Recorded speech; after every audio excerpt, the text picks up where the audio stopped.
Welcome to A Few Flowers More, a sequel to the Fistful of Flowers one-shot we did previously. Yet another free RPG day one-shot provided by Paizo. Thank you, thank you. We love free stuff. We have most of the Not same sponsored. characters here. Not sponsored, no, it's literally just free. You can go on their website and it's just there, because they just release some free shit occasionally, which is very cool. And I'm glad that this one's the sequel to the last one. We get a continuation. Apparently the one we played before was like the 2022 one, and this is the 2023 one or something. They were a year apart, however they ended up. But it's very cool. Maybe we'll get another continuation in the future, bump us up to level 5 or whatever, we'll see. Which would be neat. And a little annual free RPG thing is cool. So it's been a couple months since the story of last time, but it's a quick recap for what happened. Some little leshies of the forest, some small ones that are too small to have any capability of speech or any capability to really defend themselves, went missing from the forest, and they've been dwindling over time. It seems like civilization is growing, nature is receding, all of that, and this means that there are fewer and fewer of you around every day, but the sudden disappearance and the sudden uptick in disappearances has been alarming. So you went to investigate, eventually finding that a local sorceress, a very wealthy sorceress, had been animating her own leshies as well as kidnapping leshies from the local forests in order to put them on display in her house for all of her other wealthy friends to see. Just putting them in her garden, putting them on display in little cages and things.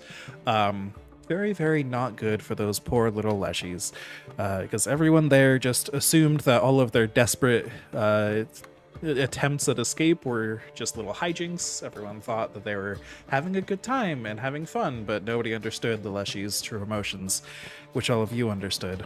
They were desperately trying to get back to wilderness. All of you leshies of the forest pretty much hate the like super manicured, super perfect quote unquote nature outside of all of these fancy establishments where the gardens are super trim and all the plants are kept neat and tidy. You much prefer the wilderness, the wilds, the forest where you live, where nature is allowed to move and grow and shift where it needs to, and just exist on its own in its true, natural, beautiful form. So, getting those leshies back was your priority, and you managed to do so. Although you did cause quite a stir on your way out. I believe several of the wealthy nobles that were in attendance at that party died in your escape attempt. So, even though it was recognized by the public that what this sorceress was doing was wrong, and she was reprimanded for it and even faced legal consequences because of it, because kidnapping leshies is illegal. She was doing something that is illegal. Leshies are protected under the law. There still is now like an air of negativity around the leshies in the local area, around these nature spirits that are a little harmful to the local population, to civilization. So there's that unfortunate rumors going around about you. Unfortunate, well, I guess, can you really call them rumors if you were vengeful spirits of the forest coming to hurt people? Still, your reputation isn't great. And so, after you set everything right, you got your leshies back home, you spent a few months separated from each other, out doing what you all do. It's actually not that common that you three gather together, that any leshies gather together, except maybe for Flufffang and her little army of tiny leshies that follow them around. With sticks. With sticks, yes, you have to arm the leshies against the invaders. Very cute. But the rest of you maybe deal with some sprites or maybe just sit in contemplation. But yes, finally, several months have passed and you all had agreed to meet back in this location once again in order to catch up with each other, in order to, recount what had been happening, in order to, perhaps check on the forest. And just, it was more of a social gathering you're having here with each other than for any other reason. And these past several months have been a welcome reprieve from your duties as guardians of the Verduran Forest. Each of you is a Leshy, a spirit of nature that walks in a body woven of plants and magic, but you are no ordinary Leshies. While the weakest Leshies require assistance to maintain their tiny bodies, The stronger usually content themselves with guarding a particular patch of land. You've all made your name, like, you've made a name for yourselves far and wide across the forest for being extremely powerful leshies that are protecting essentially the whole forest. You've got a reputation. You're not just defending a little patch of land anymore. The four of you have worked together against danger in the past, and today you've gathered to swap tales and see what each of you have been up to. Yet, before any of you can begin, a bat swoops down from the treetops above, carrying a parcel of colorful fabric. In the blink of an eye, it drops the parcel to the ground before flying off as quickly as it came. What do you all do? Ooh, the little ones will love this. Wait, it might be dangerous. I'm gonna prod it with my flail first. All right. You prod it with the flail, and it's a very loosely held together bundle of fabric, and the fabric that's sort of overlapping itself comes unfurled when you prod it, and it displays that inside the bundle is a handwritten letter on some parchment, I think. Wrapped around a stone. Oh, what does the letter say? It says, it is written in Sylvan, and it's got a very angular handwriting style. And Sylvan is the language of the Leshies and the Fae, so it's one you all know. Most esteemed and well-sprouted heroes of the Wildwood, word has reached my ears that you have returned to this corner of the Verduran Forest, and not a moment too soon. There's something strange afoot, and matters are likely to get dangerous around here soon, if someone doesn't put a stop to it. But it would be exceedingly rude of me to burden you with a request without offering you hospitality first. When you can, please come meet me at my home. Warmest regards, Stella. Popcorn, you've heard of Stella before. Stella is a sprite, a Nyctera more specifically, a tiny sort of bat sprite, essentially. And Stella is a widely known sprite that is known for being sort of a caretaker of other sprites, especially the smaller ones. She will even adopt some of them as her children, and she is like a pillar of the local sprite community. I share some of that. Stella's good. She's like a sprite version of Fluffing, basically. Just kind of adopts little sprites. She'll sometimes come out to collect the little ones that play with me and like pop fruit and corn and stuff. If we stay and it's starting to get dark, she'll come and bring them back home. Does she have a cape, though? And I will use a bonus action to billow my cape. Classic. You use one of your 3 actions to billow your cape. Exactly. Oh, yeah. Yeah. I don't... Does she? She probably doesn't have a cape, but she has bat wings. No cape. She could probably, she's organize pretty them like a cape. Yeah, she's got bat wings, so I guess maybe if she folded them just right, but no, not really.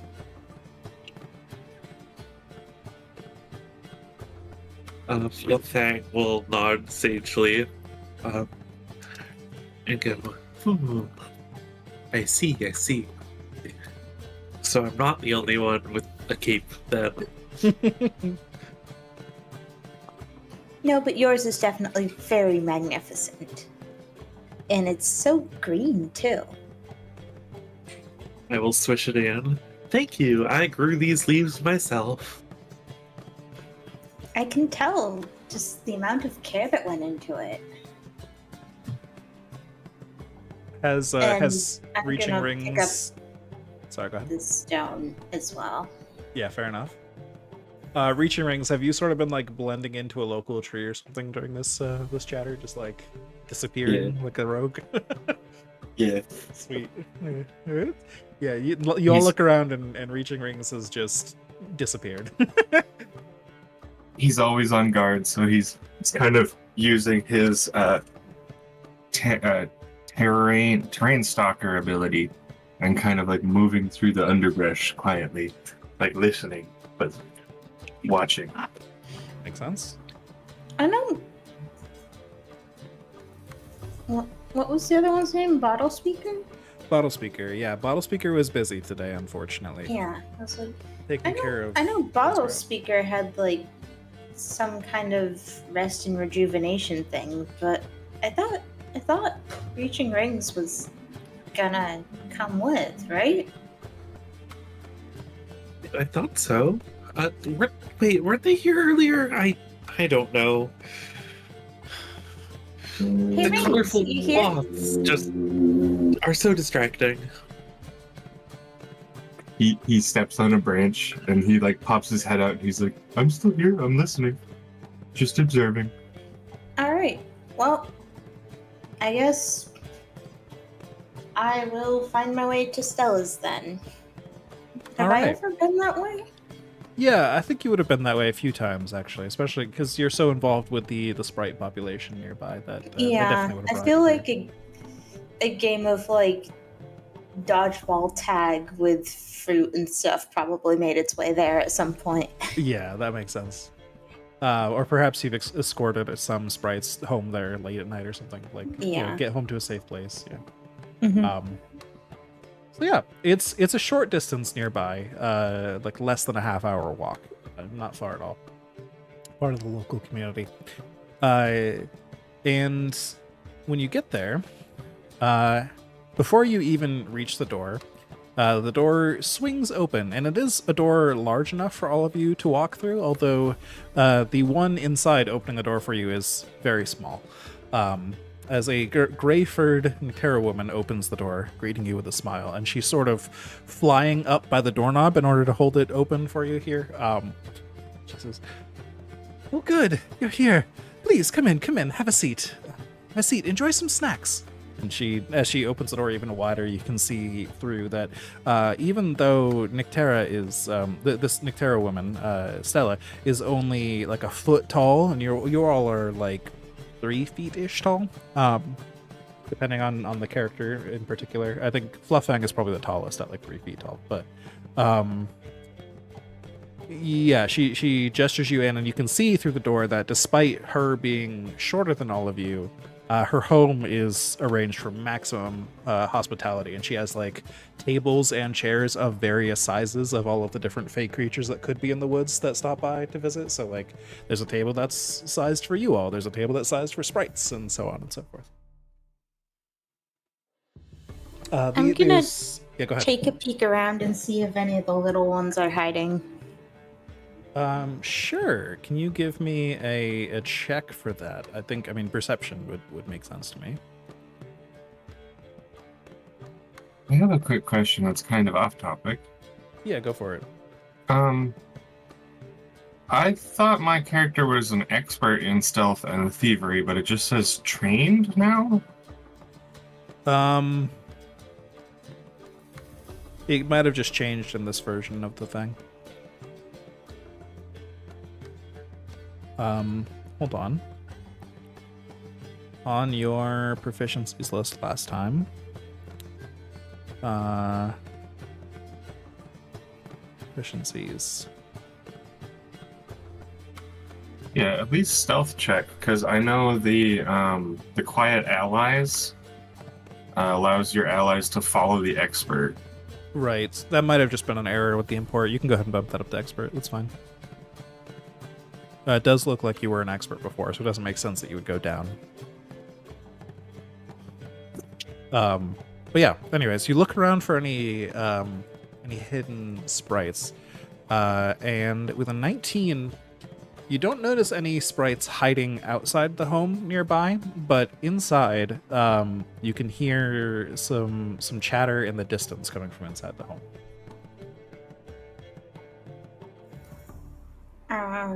What kind of snacks are there? Yeah, so looking inside, there's all sorts of stuff spread out over these tables waiting for you. There's vials of bottled sunlight, a tasty treat, of course. Various different colorful drinks that are probably blends of different ingredients from around the area, as well as a bowl of rotten vegetation ready for reaching rings. As you all step inside, you can hear the chirping voices that you heard in the distance before are all above you inside the house. There's sort of I picture her house as sort of built into the side of a tree, like hollowed out inside a large tree. She opens the door for you in there. And then very up higher inside the trunk of the tree, there's a whole bunch of sprites and Nycteras, all like upside down inside a safety net up there. They're all just kind of playing together up high in the tree, flying around, jumping, bouncing. But the net is there to catch them so they don't fall all the way down the tree if they happen to not fly properly. I was kind of curious if there were any like seeds or poppable things set out. Yeah, I think there would probably be a few things here and there that you could pop. So I'm gonna put on a little show for the little ones and like toss them pretty far up in the air and pop them, Excellent. and then try and catch them in my mouth. Hell yeah. I think I'm not even gonna make you roll for that because I know that's something Popcorn does all the time. So you put on this show, and I think the sprites were all playing very chaotically with these.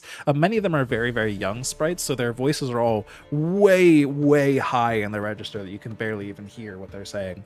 But as they're playing together, they eventually notice this show you're putting on, and one by one they like start to stop and look down very curiously and like ooh and ah and all of that. Little very, very tiny claps that almost sound like crackling with the vast number of very, very tiny pops you're hearing from up there. But yeah. And I think for the finale I'm going to like break something into like tiny pieces with the flail and then toss the pieces up like even higher so that hopefully it goes through the net. Ooh, And like good. pop it from underneath so that they can have snacks too.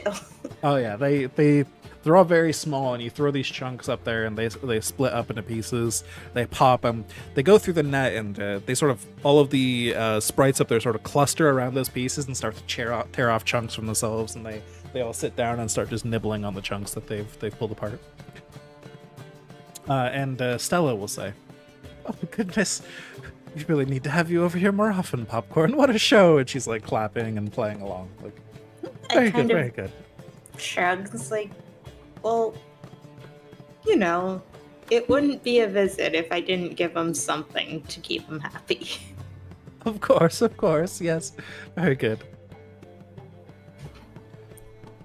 Besides, it's tasty. Indeed, and anything to see the young ones smile. That's always so sweet. Unfortunately, though, her face, she still has a smile on her face, but you can see some of the light drop from her eyes a little bit as she starts to change her tone. As much as I'd love to have a long, friendly chat and get together with you all, maybe brew some tea, I'm afraid there's some trouble brewing. My ears tell me there have been some rather unusual plants cropping up in the woods to the east, and they've been spreading unnaturally fast. To make matters worse, humans have noticed the plants and established a camp to harvest them. So that's got the Fae worked up something fierce. So I'm asking you, heroes of the forest, please figure out what's going on. The druids of the Wildwood Lodge worked things out between the Fae and the humans with a big fancy treaty where nobody would step on each other's toes, but these new plants could shake things up. I'm afraid for the local environment. Where do you think they could have come from?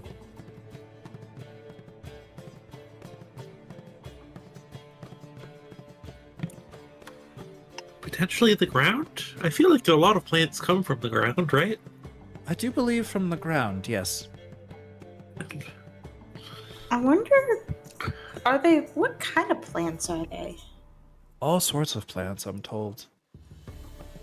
wild varieties of plants that don't grow anywhere near here. Very strange.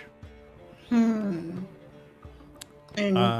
Popcorn just kind of like puffs up a little bit. Well, of course we'll have to take a look at it. Very good. Yes, please, just go see what's going on. See if it's something that can be resolved peacefully if possible. We don't want any more humans pushing into the forest for resources. We just need them to stop what they're doing. We need to keep these plants from continuing to grow and be a temptation for them, I think.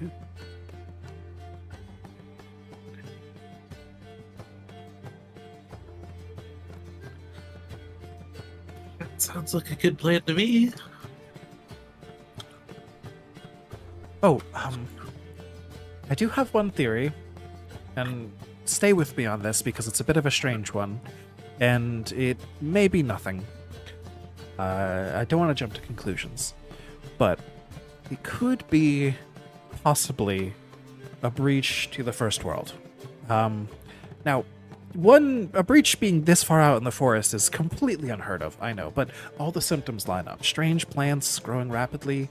It would make sense if it were that, but hopefully it's not that. If it is that, there'll be lots of work to be done, and, well, I'll be afraid for more to pop up in the future. You may all have your work cut out for you.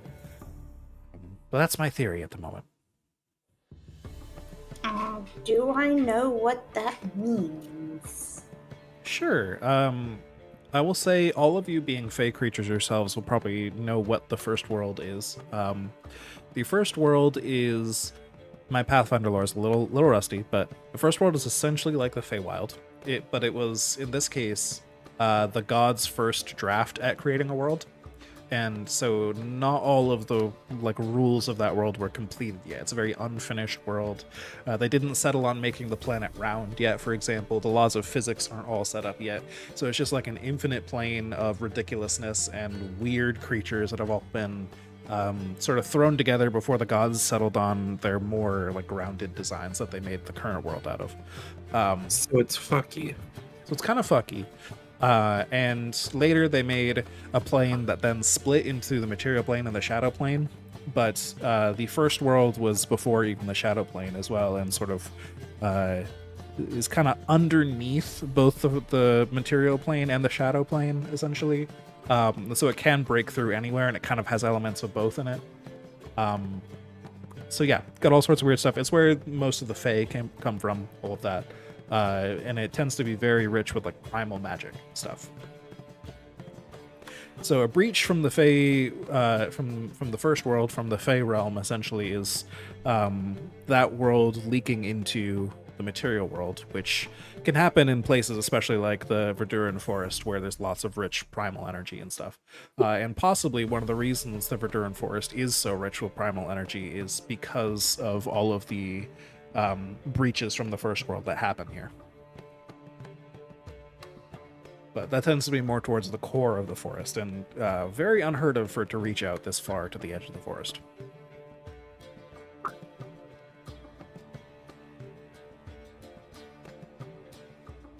So yeah, that's the first world stuff.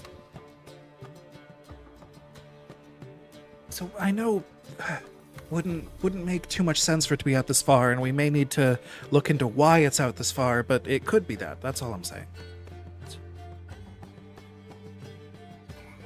Well, we'll definitely keep that in mind. Yes.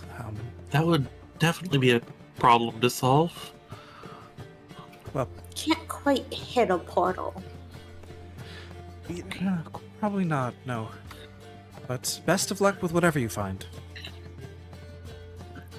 Do you think I can drape my cape over the portal? Would that work? You know, I've never tried. Maybe. That may stop things from getting out. That's a good point.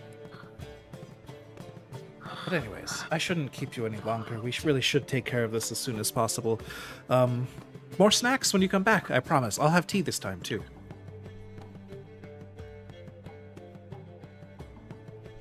Sounds good.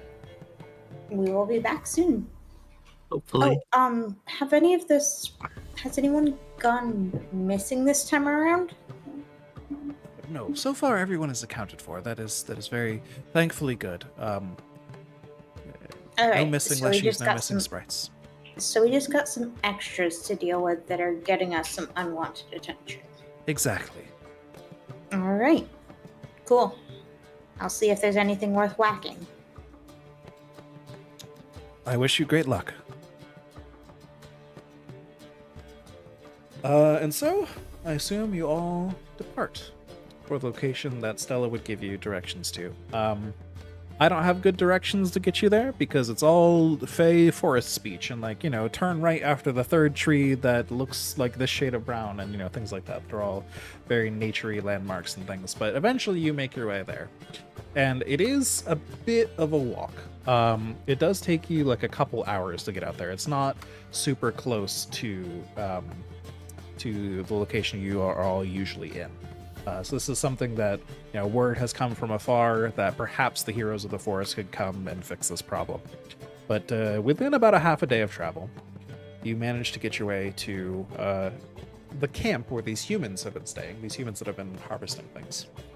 And as you've been getting closer, you've been noticing more and more unusual plants around. They tend to be much larger than life, like larger than the plants that usually grow in these areas, and more colorful. Like maybe you'll see, oh wow, that's randomly like a huge sunflower that's got purple leaves, but it's definitely a sunflower, and it's massive. Like things like that just don't quite make much sense. Some of them are like, so you spot some like weird wildlife too. You see like a blue and green striped creature that looks kind of like a deer but with 6 legs, and it's like very unnatural colors. All sorts of weird things, but most of it is harmless in these plants and things. And like a 6-legged deer is just gonna passively roam around and graze and stuff, and it'll be fine. Nothing to worry about. But eventually you find this camp, and it's nestled in the center of a tranquil forest, and it's in a little clearing that you found, but it's both new and ruined, strangely enough. There's a collection of tents set up around an extinguished campfire, with a close by like a small and sturdy log cabin that appears fairly recently erected. However, look, several of the tents are like torn and have many holes in them. There are some chunks missing from the cabin walls, like things have been just broken apart and like chopped open. The area is quiet, except for a soft breeze rustling through the trees. What y'all doing? I would probably be looking for traps. All right. Because I have my trap finder feet, so I'd be kind of on edge walking up to this strange place. Okay. So the trap finder feat specifically says you're using the searching action, I assume, right? Yeah. So you can seek. So go ahead and give me a perception check, and you get a +1 circumstance bonus. Where do I add +1 circumstance? Okay. When you go to roll it, it should have a thingy for it. All right. Hold on. Okay, that is more than enough. So as you're looking around, none of the like tents or anything seem trapped. But as you get closer to that cabin, there's like no door on the hinge to the cabin. It's just like an empty frame. It looks like there once was a door there, you notice. But there is, you notice at the floor of the cabin, the door that was in the wall has been repurposed into a trap door on the floor, and like kind of loosely disguised with a bunch of dirt and leaves and stuff. I would probably point this out to the other two. Does the camp appear to be occupied? Like anyone there? It is quiet. You don't hear anyone there. Do you want to like look for signs of recent activity, or do you want to like look for people hiding? What are you looking for? Look for people hiding. You guys probably know at this point, Popcorn tends for the direct approach. So if you don't want her to say something like, "Hello, anyone here?" That's all very fair. If you want to look for people hiding, go ahead and give me another perception check.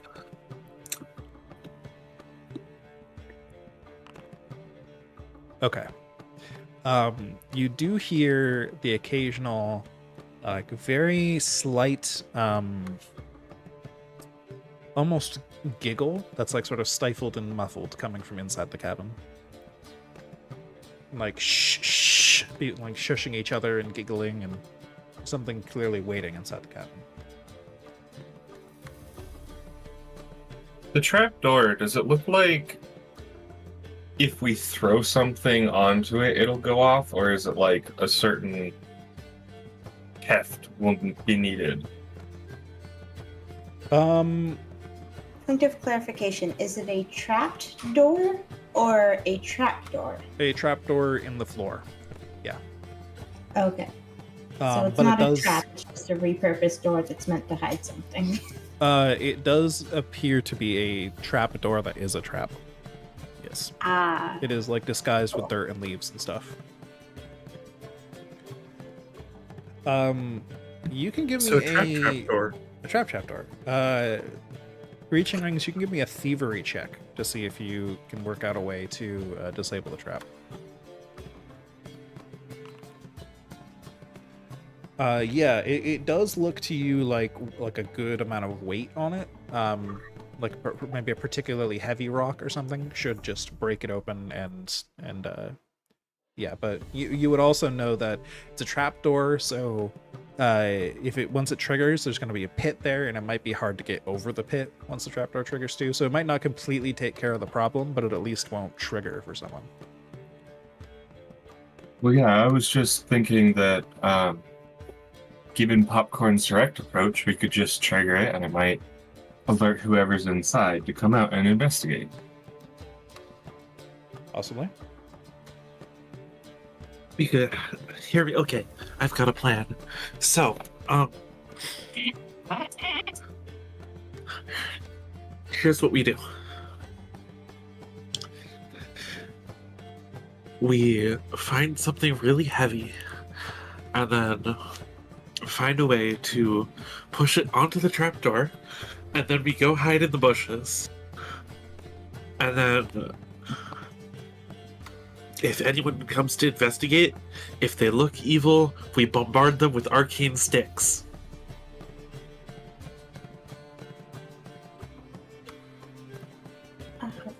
Or we could just tell them we know they're in there. I don't have arcane sticks, I just have swords. I will take a stick out of my belt and pass it to Reaching Rings. It's just a regular stick.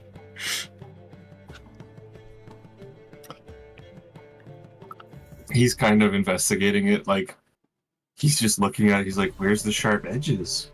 As you are having this discussion,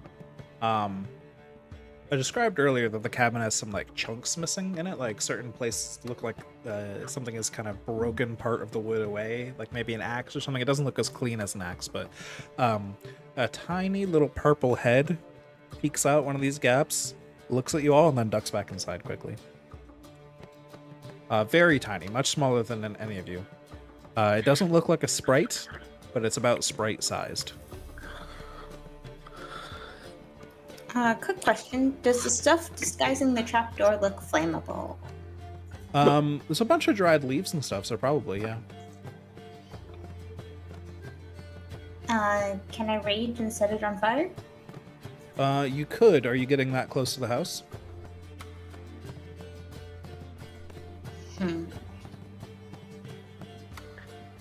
I don't know. I'm thinking your plan might be better, Popcorn. Those would be hard targets for arcane stick bombardment. I'll pass the stick back to the thing.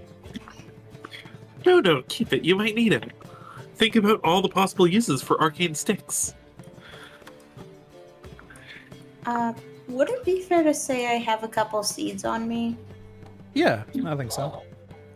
A little pouch. Self-defense. Bombardment. Going to say, we know you're in there. You want a snack? Oh, the And character sheet even pop- has some peppercorns on it. Yeah. I don't think I'm wanting to, like, give them peppercorns, but, you know. Yeah. Something I can pop that will be tasty. And then Okay. roll it their way. Okay. Even use this. Basically treat it like, here's snack, bribe the animal. Yes, makes sense. So you want to offer food, so you're like shouting out to them with food?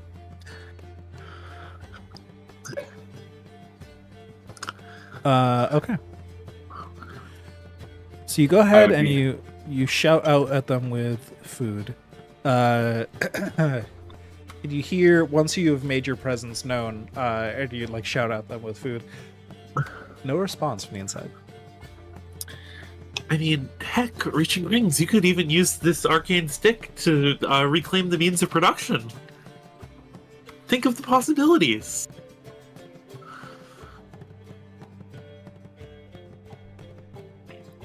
You look over and he's kind of disappeared from your sight because he's now hiding in the underbrush.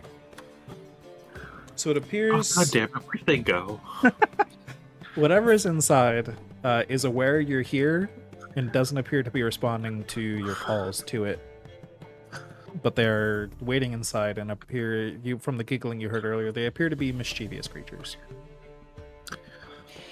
I'm gonna be me and just kind of stomp up, steaming a tiny bit, just for the fun of it.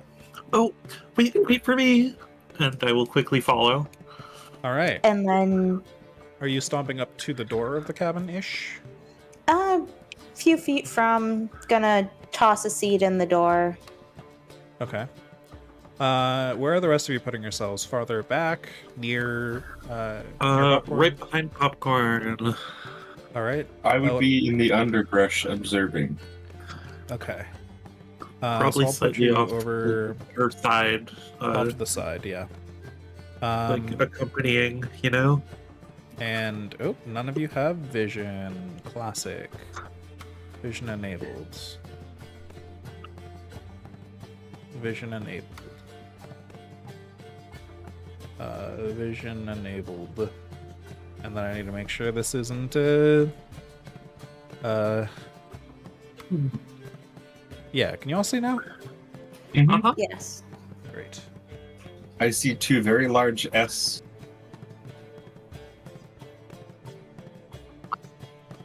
I see a dotted yes. line with a P in it. So the S's are where the holes in the cap you can see through. They're a little too small for any of you to get through, though. I need to do something real quick. Sorry. No worries. Beep and a beep, beep, beep. Oh, I know why. I didn't give. Yeah, that tracks. I forgot to update this live editing things. Woo! Yay! I need to make sure that the stream can see through all of your eyes as well. And then if I do this, and then do this. There we go, sweet. Now we can all see. Finally, okay, so we'll be entering initiative then if you stomp up to the door. So if everybody could go ahead and roll me that. I guess I could have asked that earlier, but that's fine. Ooh.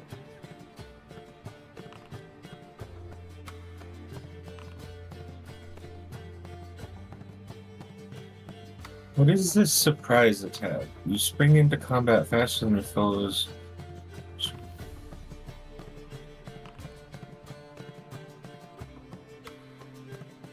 Yeah, what are you looking for?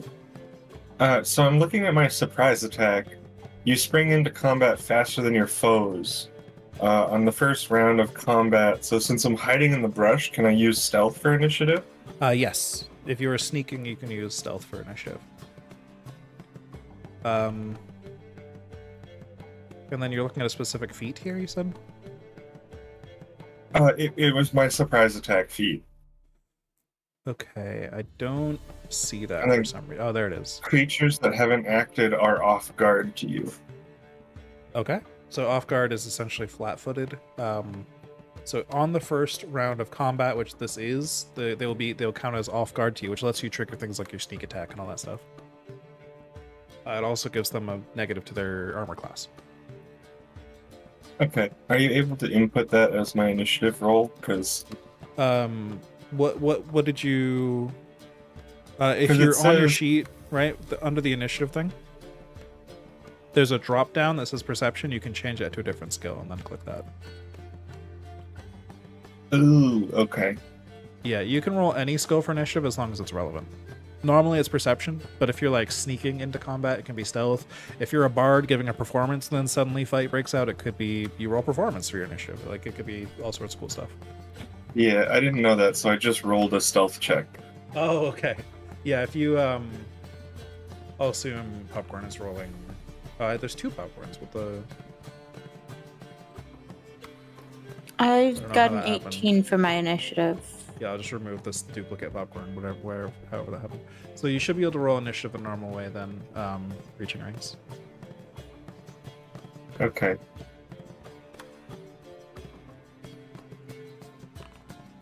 There you go, 21.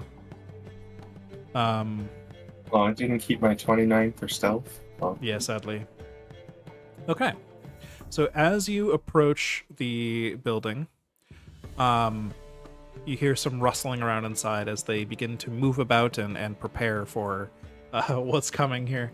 Let's see. I should change to combat music. There we go. So this guy has a speed of... okay. 1, 2, 3, 4. Here. Moves outside through the hole in the back.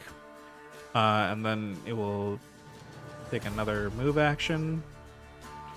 I don't think he's going to see you reaching rings yet because you're hidden. But it'll get over to here.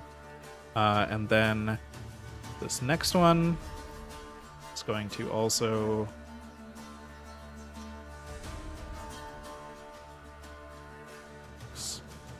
make its way here. Do a second move action to get there. And then it will attempt to hit you with its pincer claw, which it has on one fist against you, Flufffang. It has this like weird thing that looks like handcrafted, which is like a bunch of different wood parts and like rocks and stuff that's been all like rope tied around it, so that it's all kind of like a makeshift weapon, like attached to its fist, almost like a crab claw that it's swinging at you. It looks very sharp. So it rolls a 17 to hit against you, Flufffang. That will miss. Yeah, so it misses once, and then it is going to take a step action to move away from you without provoking, and then that's as far as it can get. And now it's Flufffang's turn. And he's like giggling the whole time as he runs, like swings at you, and then starts to try and run away. Hey, you scoundrel! I will take an action to draw my rapier. All right. How do held actions work? Are they a thing? Good question. I believe this is off the top of my head. I think it's a 2-action to hold an action as a reaction. But I could be mistaken on that. I could double check it, but yeah. Actions. Continue your turn though. Whatever. We'll roll with that for now, just for time's sake. Okay. I want to hold my action to. Okay, so Okay. ready. The ready action is 2 actions, and that lets you choose one single action to designate for a trigger. Yes. Okay. I will do that. Okay, so your trigger is what? It walking closer to me again. Okay.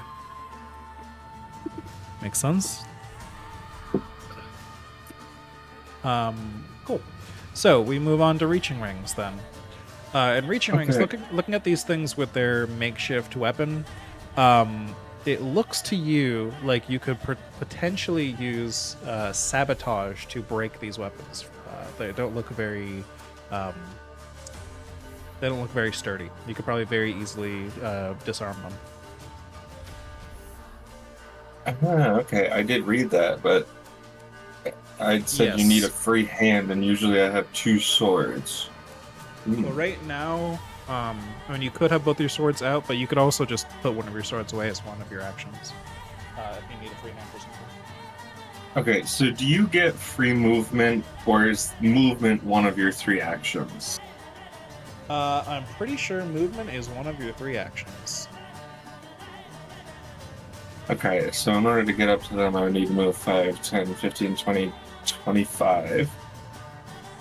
So I'm going to move up to this one, and I will attempt to sabotage. All right. So you move up, you put away one sword, and then sabotage is your 3rd action. Is that right? I would probably have at least one sword out hiding in the brush, so I think I would have 1 free hand. Okay, fair enough.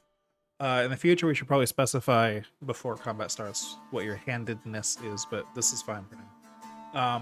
So you use your sabotage. How does that work? You need to roll a check, right? Yeah, you sabotage. Choose one item within your reach. Attempt a thievery check against a reflex DC. Okay, so go ahead and roll a thievery check then. Oh yeah, more than enough. So you reach out, and as this thing is trying to run away from Flufffang, you just sneak up behind it and just precisely reach out and like untwist a little bit of rope that's holding things together, and it all just falls apart, like behind this thing. And let me double check something. It starts by immediately like seeing what you've done and like jumping up and down frustratedly, and then it looks up at you and it looks down at the destroyed thing on the ground. It's like, oh. And it starts to get this like excited look in its eye, like that it kind of cheers for you, like yeah. It seems to it appears to enjoy breaking things, and it has you've earned some respect with it. Can I cancel my held action to stab this thing? Because that's adorable and it's based. You can always... consuming a reaction is always voluntary, yeah. Okay. Anything else reaching rings? I think that's all of your actions, right? So. Yeah. Yep. Those are all my actions, so... I guess I would have probably pulled out my rapier as my first action, moved, and then disarmed. So those are my 3. Popcorn, you're up. Okay, so I can't see around the corner of the building. All I see is the one guy. Yes, there's one little guy who now is disarmed.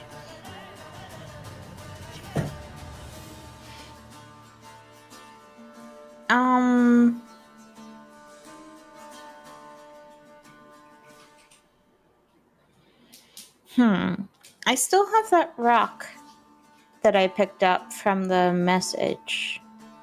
True. Can I use it as an improvised weapon and just throw it at the trap? Sure. Or actually, am I close enough that I can use rage and use fire breath? Sure, yeah, I think you're close enough now. So you lean over, breathe out some fire. I'll say it takes one of your actions. Just if you were, I think you have to be raging, right? So if you rage and then take one more action, I'll let you do it. Yeah. Yeah. So, let's see.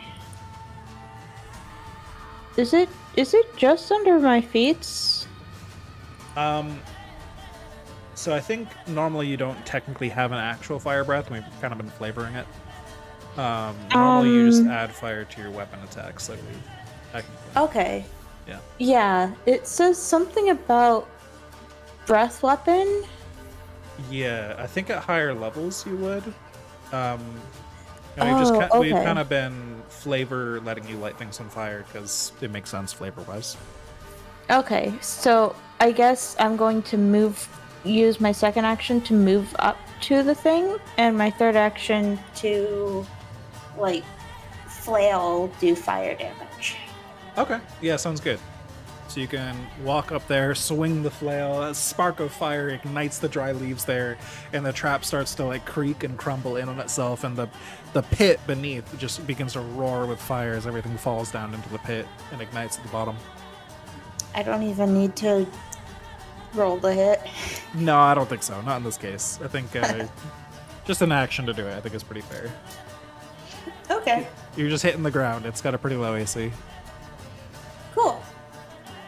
So yeah, you walk up, you light that on fire. You start to hear some cheering from within the building too, as these little guys are very appreciative of all of this destruction that's going on. Cool. That's my 3 actions. All right. One of these guys is gonna come from inside with one of his actions. 2, 3, 4, 5, 6.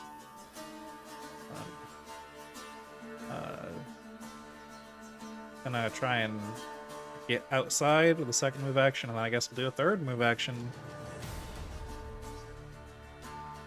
Then he'll run up to you, and he's got this look of absolute excitement in its eyes. But this one appears to be female, actually. I said he, but she has these very bright red boots on. The others all are wearing like rags and stuff, but this one has just these very strikingly red boots on, in addition to rags. And then this last Jiggin is also going to come outside, and it will move up to reaching rings. It will take one action to bow down to reaching rings and say, "Praise, mushroom, praise!" And then it's also going to attack you, because mechanically, when they have respect for you breaking things, they take one action each round to praise you. But they are still very tricksy and will still try to attack you because it's fun. They're just having fun in games. But I think a 12 misses. So it's back to this one's turn.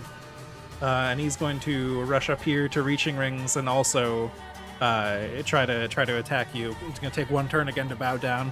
Praise mushroom! Praise mushroom! And then swipe out at you with its claw.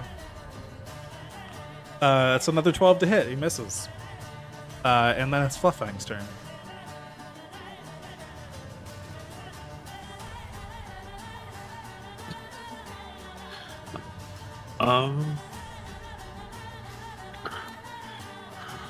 Fluffang is confused. Fluffang hurt themselves in their confusion.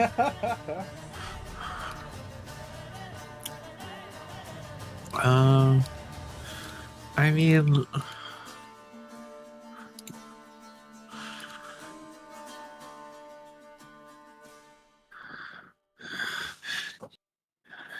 can I? Okay, so I see the one with the boots, with the fur. Boots with the fur, yes. Boots with the fur.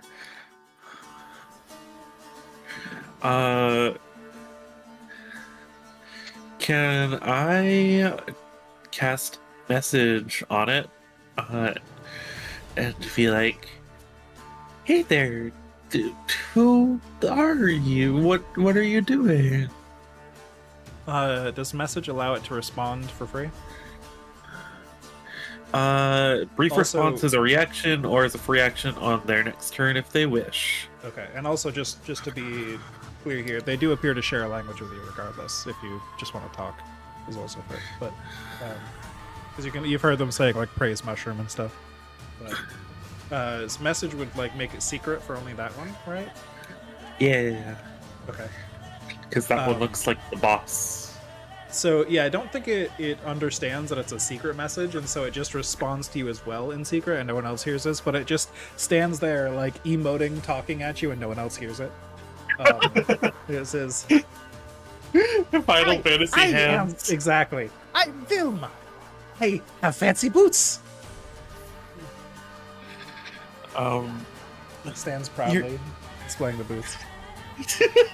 Your boots are very fancy, Vim. Beams with pride.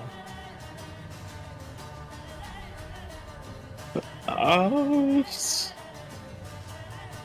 Giggles and points their weapon at you. I can't cast 2 spells in a turn, can I? I actually don't know in Pathfinder. I think that's a D&D rule. I don't know if it's a Pathfinder rule. I think you can. Woo! Do you have the actions for it? Let's go with it. You can do it. Yeah. Yes. Okay. Yes. You can cast multiple spells in a turn as long as you have the action economy to do so. So are you able to cast the same spell multiple times? As long as you have the action economy to do so. Yes. The example Heck yeah. given was casting 3 magic missiles in a turn if you really wanted to. Okay, can I try and use Mage Hand to steal one of Vim's weapon? I like that plan, but I don't think magic. I don't think Mage Hand has enough strength to do that. Grasps target object, moves it 20 feet. Unattended object with bulk 1 or higher, or less, sorry. Yeah. Yeah. I think it would have to be unattended. Yeah, I think you might need some other features or a different spell to do something like this. Okay. Unfortunately, you do think if you like aimed for it and tried to hit that, you probably could do it, but reaching rings definitely has the advantage in breaking these things off of these guys. Okay. Okay, I'm gonna be stupid. I have already broke them off someone if you wanted to grab their weapon. It's less that it's broken off and more that it like all the pieces fell apart and it's just a pile of rocks and wood on the ground now. I'm gonna cast Command Okay. at first level, targeting Vim, and I'm gonna be like, or I'm gonna say, "Hey Vim, your boots are really wonderful. I think you should give us your boots. That would be so nice of you, wouldn't it?" Okay. So, let's see. It needs to make a specific save, right? Probably a will save. Yes. Yeah. Will save. And what's your DC? 20. All right, it rolls a 17. Well, I guess you could have them for a minute, but I want them back. It's not her turn yet, but when it gets to her turn, it looks like she will probably start taking off her boots. It probably will Hell take her yeah. longer than an action, but she will take time with her boots. I have achieved my goal. Pass turn. All right, reaching rings. You're up. Alright, so I'm gonna do sabotage twice. First roll will be on the one directly north of me. And then second one will be on the one to the left of me. To All destroy right. their weapons. You get the one to the north, but not the one to the left. Or wait, the north was first. You get the second one, not the first one. So I guess the one to the left is now disarmed, but not the one to the north. And yeah, they all cheer again as you break their stuff. Like, yeah, bring his mushroom, woo! Alright, then I'm going to attempt a regular strike on the one to the north of me because I did not destroy its weapon. Aw, Okay. they're friendly little dudes. Looks like sabotage does not have the what do you call it? It does not have. Does it? It doesn't have the attack trait or whatever, so you don't get the multi-attack penalty here. You can attack just normally. It looks like. I think. That's what it seems like to me. Yeah, that's what it seems like to me too. I just want to make sure because some feats do have that trait, but it doesn't look like it has it. So go for it. Yeah, because would it say strike if it was an attack? I can't remember off the top of my head. It would be something like that. I think it would be the strike trait or the attack trait or something. Yeah. but I can't find a comparable feat. But yes, that is a hit. And in fact, you were attacking the one to the north. Yeah. That's a crit. Oh. So is that 28 damage? I think you want to roll the critical button. Okay. So 22 damage. Pretty sweet. Yeah, because different weapons do different things, I guess. But, yeah. Sweet. So 22 damage. It goes. You stab it. We're using your rapier, right? Yeah. All right. You miss getting its weapon away from it, and then you just stab it right in the chest. And it looks down. It kind of giggles. There's a hole in its chest, and it looks back up at you, and it kind of tilts its head to the side with a smile, like, and then just poofs in a cloud of purple smoke. Reaching rings, no. The others do not seem affected by this morally, with morale. I didn't get its weapon, so I was scared of it. Anything else reaching? They're friends, not food. I guess That's your my turn. Yeah. I don't even have to ask that because you use all your actions. Popcorn! Woo! I am going to disarm the leader. Alright. You should just boot her instead. Yeah, I believe there is a disarm action, right?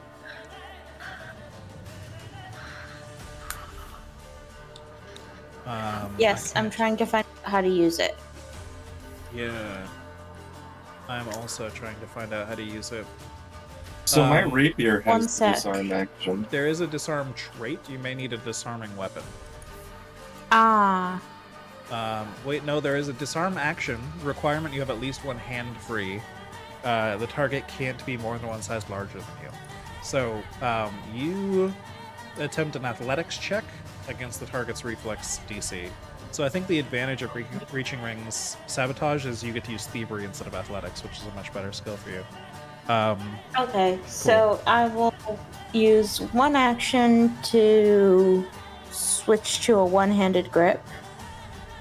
It also looks like this may take several actions to complete, depending on your success level. Okay.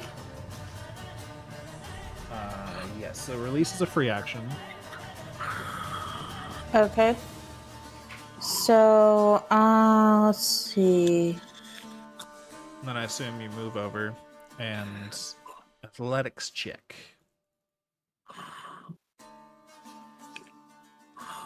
Okay, let's find abilities. I'm still learning how this works.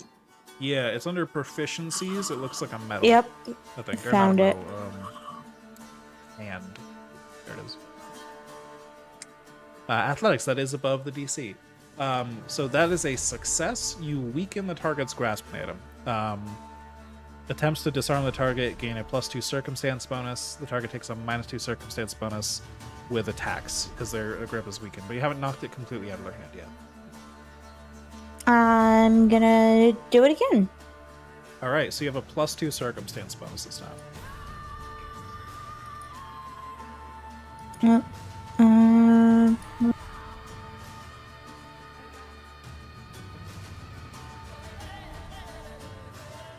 And you had to take a move action to get closer, so I assume this is the last one.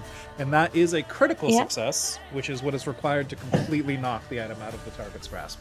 So you finally, you like, take one grip out of the thing and it kind of wriggles free from your grasp and the rope is starting to fall off the like hatchet thingy it's got in its hand. And then finally it giggles at you and points it out at you again, and you take that moment where it's pointed out at you to just grab it from its hand immediately. Just reach out with a snap and pull it free. It looks down in its hand, it looks back up at you, and it's like, wow. That's my turn. All right. Not only does it lose its weapons, it loses its shoes. On a normal failure against command, Vilm takes her first action to try and take off her shoes. And then it's like, wait a minute, these are my boots. And like gets back up, takes a second action to praise Mushroom, and then takes its third action to try and punch at Popcorn since it doesn't have a melee weapon anymore. She's not praising me? It'll praise popcorn. It praises popcorn. For a 28 to hit, it says praise Snapdragon, praise Snapdragon. What's your AC? It's 20 because I'm raging. All right, so that's a normal hit, not a crit. So you'll take 2 damage as it bonks you in the face. That took away 2 of my temporary hit points. All right. Back up to this one, which is now no longer has a weapon, and they're gonna. Wait, she didn't have a weapon either. Was that just an unarmed strike that was did an 2 unarmed damage? strike. Yeah, Okay. she just punched you. Which has a chance to do 0 damage with how weak these things are, but it did roll a couple damage. You feel like that was actually a pretty solid punch for the size of this little creature.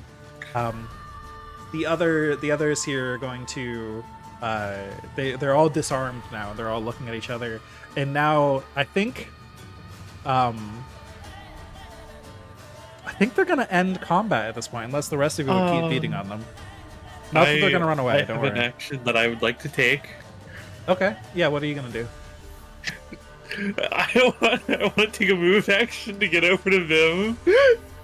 I want to cast command to say, "Now that wasn't very nice. You really need to give our friend Popcorn, Snapdragon here, your boots because you hit her." Okay, we can get to that. We can And get to that. Yes. I will, do hand gestures at the boots. That can still be done even when combat done. So we'll just end combat. So these little things now, instead of fighting back, especially with all their weapons gone, they're looking around. They're just like, ooh, break this thing, break this thing. They're like running around and pointing to things for you to break or vandalize. And they're just like, they've realized you were all so great at breaking things that they just want to see you break more stuff. So they're just begging you, like, break the door, break the window, like tear down with the tent, yeah.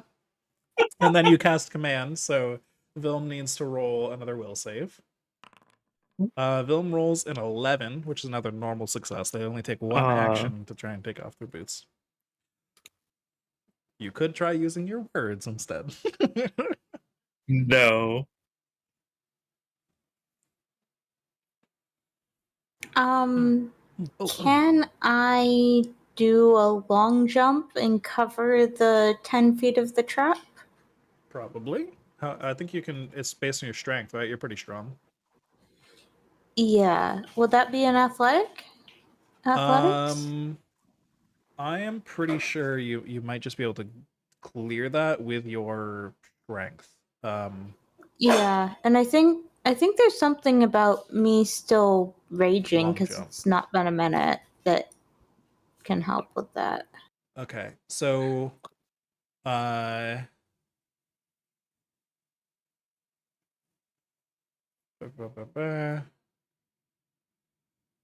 yeah, make an athletics check. Oh, I guess there's just a leap action. So a leap of 10 feet is free. Actually, you don't necessarily need to make an athletics action. Okay, cool. Sweet. I just wanted to see what was in here. Fair enough. So you look around, and these boxes are all full of like the plants and things that have been harvested from nearby. It appears this place was still being used as a storage place fairly recently, although you don't see any other humans nearby. It appears that the humans have all been chased away by these little things. Speaking of which, does anyone want to make a knowledge check about these little purple guys? Absolutely. Yeah, I can. Make a nature check, please. Anyone who wants to. I would probably just be walking around breaking stuff that they ask me to. Hell yeah. Mushroom, praise mushroom. And they're like pointing to like different parts of tents and things like, yeah, woo! So Fluffang, you have heard of these things before. These are called Jenkins. And you would know they are little gremlins that are vengeful fae that delight in sabotage, traps, and inflicting pain. They rely on quick movements and precise strikes in order to make up for a lack of physical strength.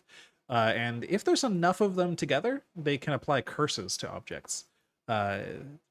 there are like more powerful types of gremlins that usually command their loyalty. They're creatures that generally don't tend to lead each other as much as be followers to other more powerful creatures. But it appears that a Vilm here, having these fancy boots, has become the most powerful and therefore the leader. Is it Based. because of the fancy boots? Yes. I'm gonna find a way to get these boots. Vilm is standing there proudly beaming in her fancy boots. Can I try to sabotage the boots? No. They are a magic item. I think you would assume it's not something you can easily destroy. Oh, I you didn't would want to actually- destroy them. I just wanted to disarm it so I Yeah. could give it to Fluffang.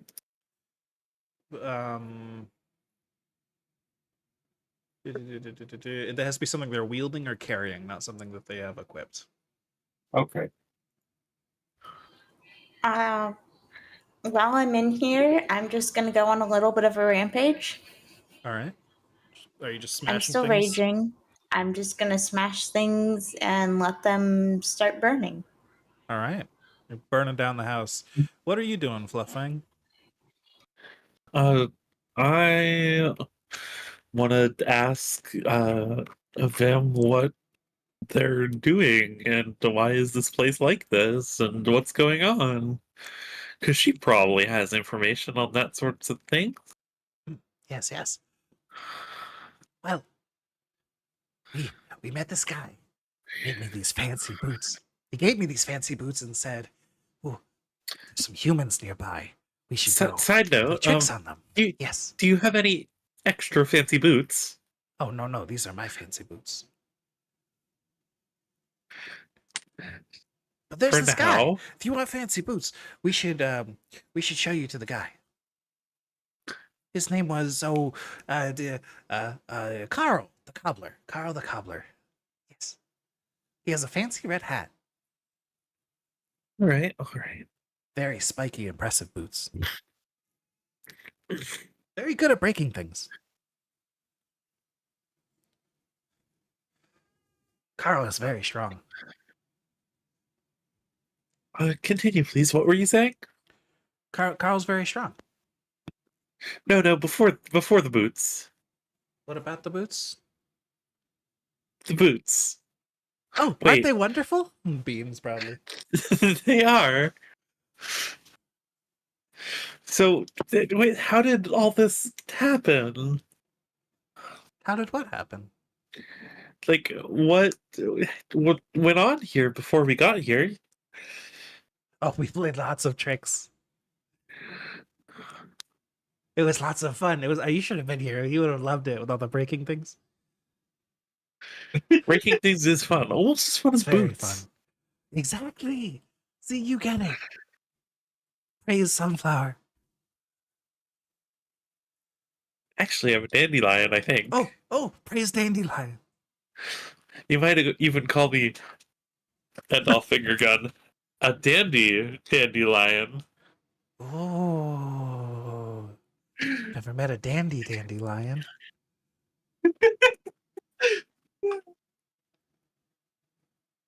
What's dandy? Is it very strong?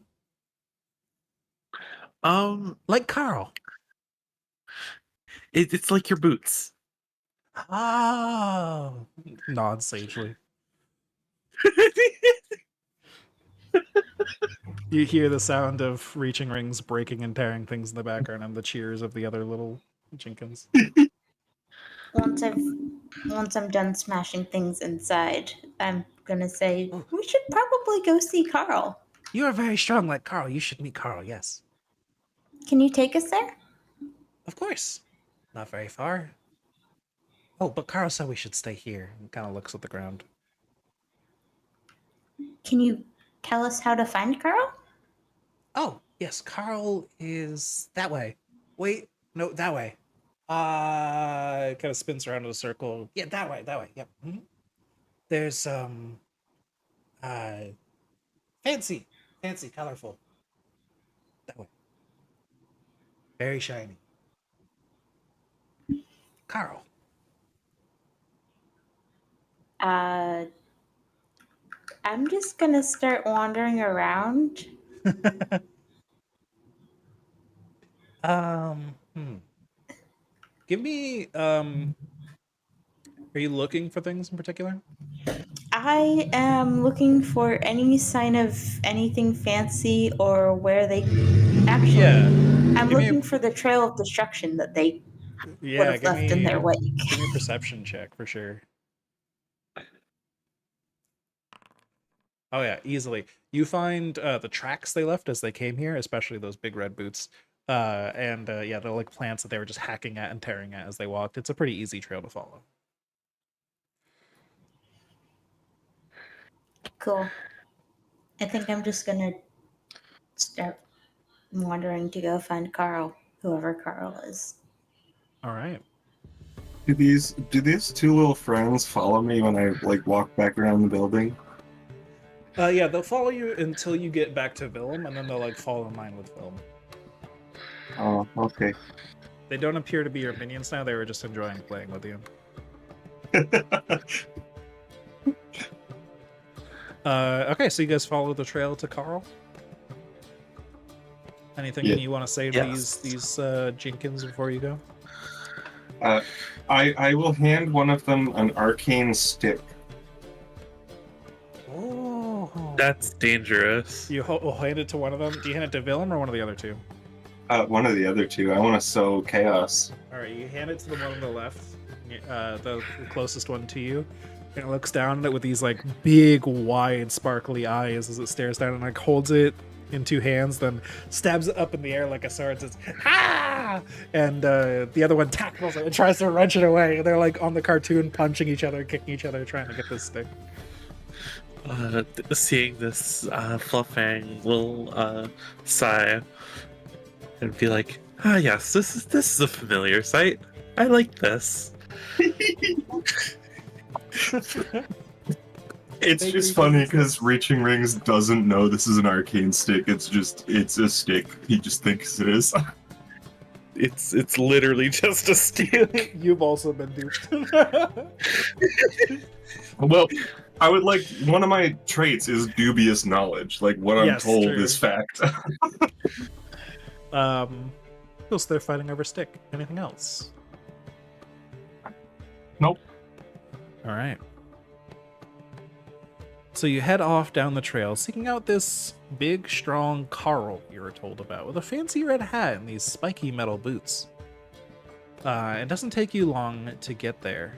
It's about a 15-minute walk from the campsite. And you do make it there fairly quickly and easily thanks to the trail you're following. As you go, the branches and things, all the plants, the weirdness in the plants around you grows more and more intense as you walk this way. Plants and fungi in a rainbow of colors are all over the ground all around you, competing for a space between the trees in a chaotic frenzy. It's almost difficult to push through the foliage. And there's branches coiling around a glowing violet portal, which bathes its surroundings in surreal light.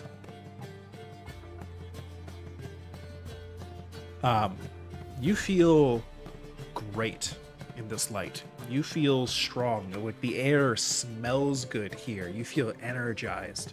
There's just something about this place that feels really good to you.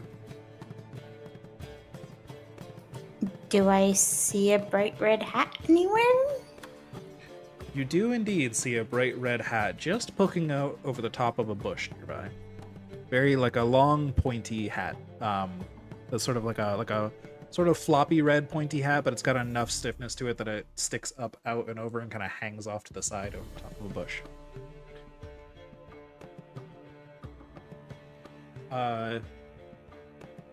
Let's see. I'm gonna pause to make sure that Reaching Rings has disappeared.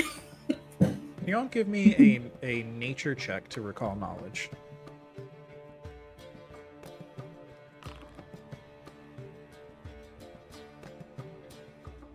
Okay. Reaching Rings gets a 27. You have that dubious knowledge thing, right? Yeah. All right. What does dubious knowledge say exactly again? I'm a treasure trove of information, but not all of it comes from reliable sources. When you fail, but don't critically fail a recall knowledge check using any skill, you learn a bit of true knowledge and a bit of erroneous knowledge, but you don't have any way to differentiate. So you didn't fail. And I probably should have rolled these secretly, but you succeeded, so I'll just tell you. Red caps are named for their hats, and you can see this very familiar looking red hat that you feel like you've seen in one of your master's books long ago or something, or perhaps you've encountered a red cap in your deep expeditions in the forest. Red caps soak their hats in the blood of fallen enemies to gain strength. The redder the hat, the stronger the red cap. And so long as the red cap wears its cap, their body regenerates at an alarming rate, drawing strength from the blood within the hat. And it's difficult to remove the hat because it doesn't like pop off its head unless it is unconscious. So you might have to knock it unconscious and then pull the hat off if you're trying to deal with it.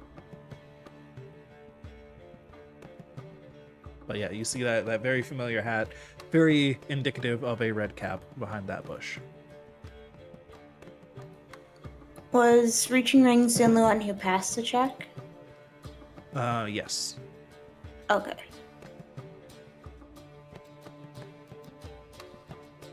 So there's only one of them? Just one. You just see that little red hat sticking out. I would probably point it out to the other two and then just kind of disappear in the brush. All right. Fade into the backdrop. You look back, there's just a stump.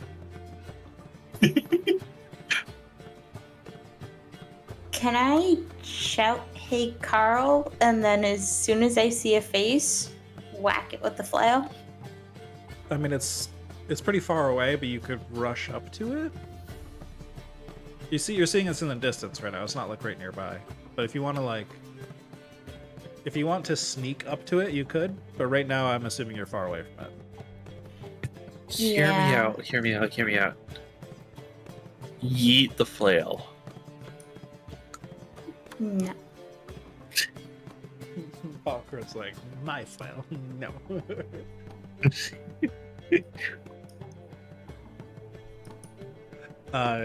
So yeah, you've got the initiative here because you got here early. You got here with the tracks and everything. It's good. Just need to know what you're doing. Well, I'm not sneaky. It can't be sneaky. Ooh, I could pop up next to it and I could oh, I don't know. I could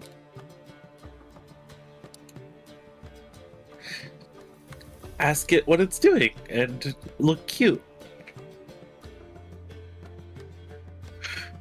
Or maybe I should just bonk it. I don't know. You see Reaching Rings kind of like pop his head out of the brush and he just points at it again and disappears again. Yeah, did Reaching Rings tell the party about the information? Probably would have said at least some of it, like, hey, it might be dangerous, and then disappeared. Okay, fair enough.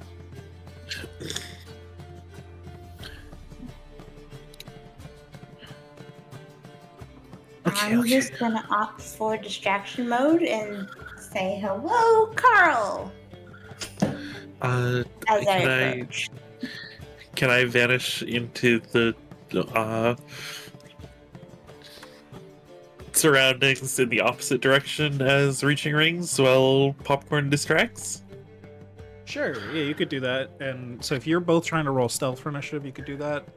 And then I guess Popcorn would just roll perception like normal. I guess that makes the most sense here. Yeah, I wasn't sure if it was going into combat or if. I see what you're saying. Like, if I. Yeah. I will say, if this is the plan, if you guys are sticking to this plan, we will be rolling initiative, just to be clear. So yeah, let's assume it happens. So I'll put you guys in some different places on the map. Make sure you all have vision this time. Lol. Has vision. I should have done this before, but I forgot. Alright, I'm gonna roll my initiative with stealth this time instead of just rolling a stealth check. Yes, and hold on until I bring you over here. But yeah, this is the situation.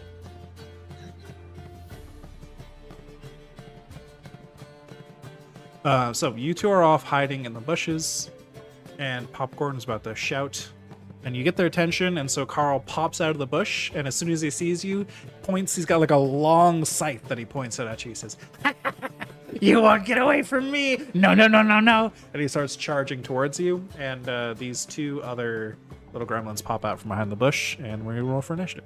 So it appears that Carl Alright. is aggressive on sight. So before initiative started, I would have probably at least had my rapier out when I was hiding in bushes. Okay, so one rapier out for you. Everyone else got their weapons readied? Yeah.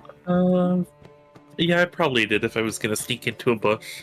Yeah, Reaching Rings said it was potentially dangerous. I have my weapon out, but not like waving it menacingly. All right, so if you're hiding, you can roll stealth for initiative. Otherwise, perception for initiative probably makes no sense. Dang it, you're kidding. I rolled a Oh. 6. I just rolled a perception check. It says I don't have a Uh, token in the scene. Same. What? Hold on. Don't have a token on this. Don't you own... Yeah, can you move those things? Does that work? I can. Yeah, same. What the heck? Let me just roll for you, I guess, and we'll call it good. Just to keep things moving. If your stealth is higher than your perception, Fluffang, we can adjust it. It is by 1. All right, it won't matter in the initiative order. Okay. So I think we should be all set then. Woo! So Carl the Cobbler will go first. And Carl the Cobbler points his very menacing scythe out at you guys. And let me switch to... There we go. Carl the Cobbler points his scythe out at you guys and begins to charge towards Popcorn, the only one he can see so far. And it appears he is very, very fast. Yes. So he moves 1, 2, 3, 4, 5, 6, 7, What a stupid 8, 9, idea. 10 in one move action. Then he's going to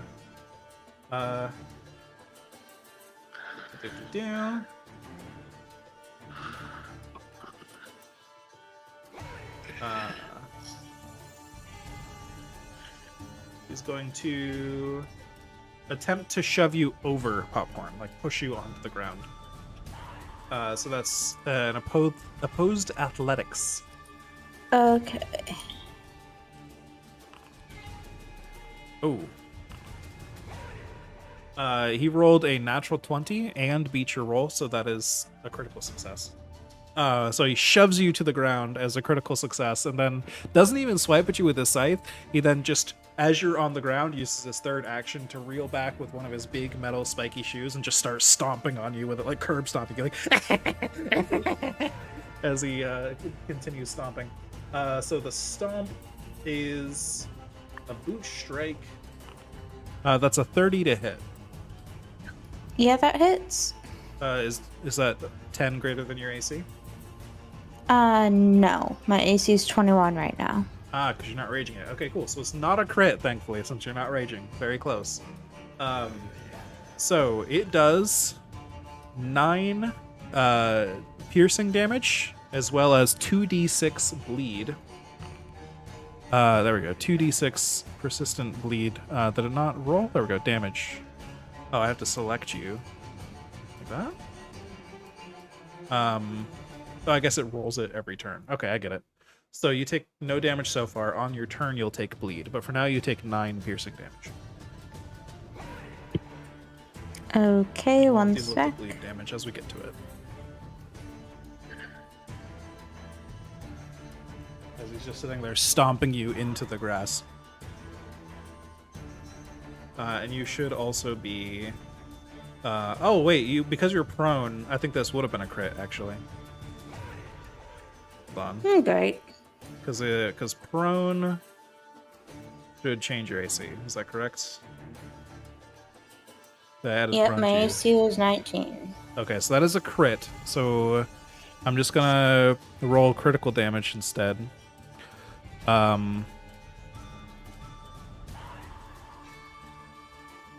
So he rolls. Yeah, it's an 18 damage against you instead, and this is gonna be 46 bleed instead. Oof. So he really got you Okay. good.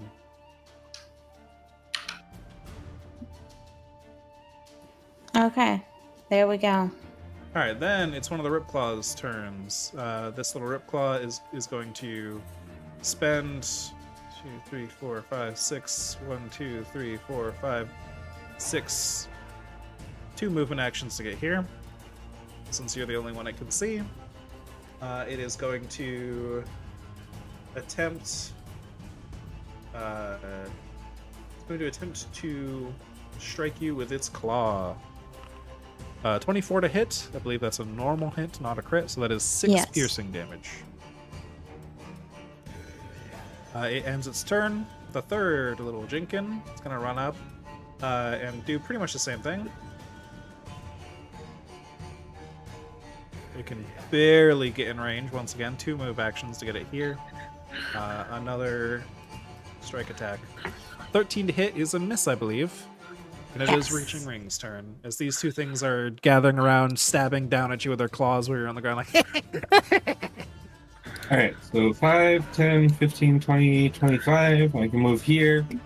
And I'm going to attempt sabotage. And that's a thievery roll. Alright, that just makes it. So you break the weapon on that guy next to you. It looks over at you for a minute, impressed, and then its head slowly turns back to Carl, and then it raises its fist to your Reaching Rings. It seems like these tricks won't work the same here. Okay, So since I was which one is it? Surprise attack. So it's off guard on my first attack I make on it, so I'm gonna swing at it with my rapier. Alright. Oh, where- speaking of off guard, sorry. Popcorn, you should have taken an extra 3 sneak attack damage because you were prone. There we go. Okay. Back to Reaching Rings. Sorry. So what is off guard? It just gives me the sneak attack if I hit, correct? So off guard does a couple things. It lowers their AC by 2 for your attacks. It also triggers things like, yes, your sneak attack requires you to hit an off guard target. Okay. So a 29 to hit. That is a critical with sneak attack damage. So that's 25 damage with Yeah, the deadly sneak DH. attack. Sheesh. Sneak attack. All right. Very good. So that's a 1d6. Yep. Oh, So that 1 would damage. also be crit. So 2 damage extra. Okay. Regardless, even without the sneak attack damage, more than enough to turn this thing into purple mist. So you disarm it. It looks at you. It looks back up with its fists. It tries to like reel back and swing at you with one of its fists. And as it reels back again, you just stab it right through the chest. Same maneuver as before. Reaching Rings is very precise in its fighting style. And that is my turn. Flufffang. All right. I am going to yell to our party, "We can do it! Steal the boots!" And cast Inspire Courage. All right. Sweet. So everybody can... Woo! I think I can just do this and this. There we Oh, go. Courage. well, I don't know how to delete that circle. I got you. Thank you. And then I am going to use my last 2 actions to soothe, targeting Popcorn, because Popcorn is suffering. All right. 30 feet, that makes sense. You do some soothing.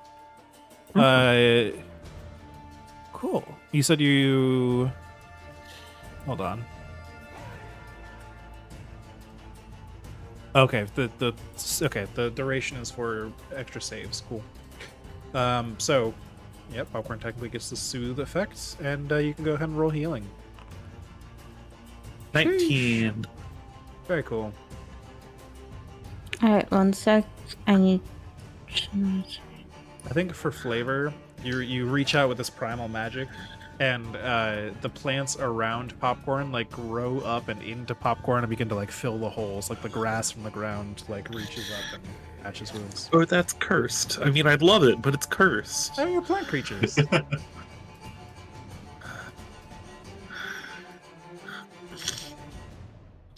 That was your full turn, right?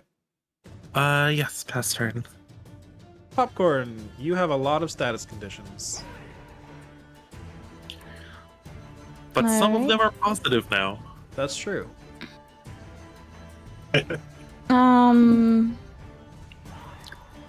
So, one of my actions will be getting up from prone. Yes. How much Yeah. Sorry, what? bleed do I take? Bleed, I believe, happens at the end of your turn.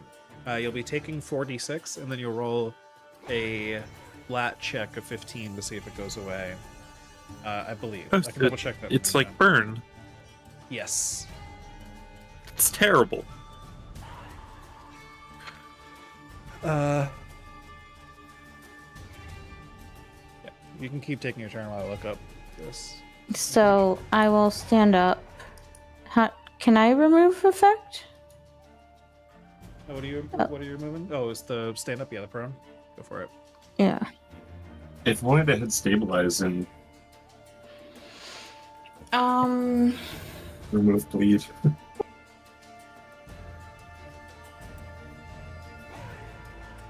Let's see. Okay, yeah, sealed. Yeah. It happens at the end of your turn. We're good. I will use one of my actions to rage. Excellent.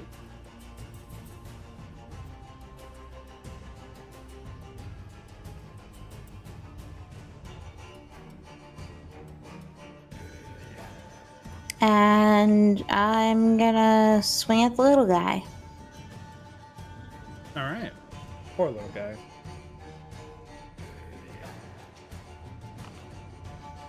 Oh, that's a crit. Oh my god! I'm a I- barbarian. That is more than double its max hit points. So I think you swing at it with the flail, and like it's a 3-headed flail. So like each head of the flail swings through it and like cuts it into like 5 pieces with 3 cuts, and then each of the 5 pieces like spin in the air for a moment and float, and then kind of dissipate into the air as you hear like a giggling voice disappear into the wind.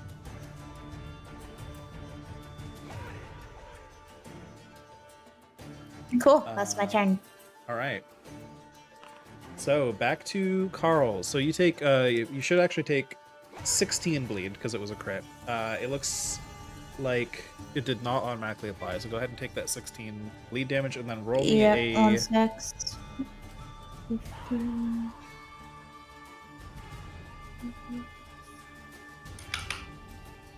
And then roll the recovery check. Yes. Okay. Unfortunate. So you still are bleeding. I don't know. Maybe it's plant sap, or something. Nectar. Would a +1 status bonus to that recovery help? No, it's a 15 required. Oh, okay. All right. So Carl's turn. Carl's gonna look at you all and say, "Dealt with my minions, have you? Well, I won't go down so easily." And it will take a scythe and just swing it at Popcorn. Since you're no longer prone, he doesn't want to stomp you with his boots anymore. So, actually, hold on.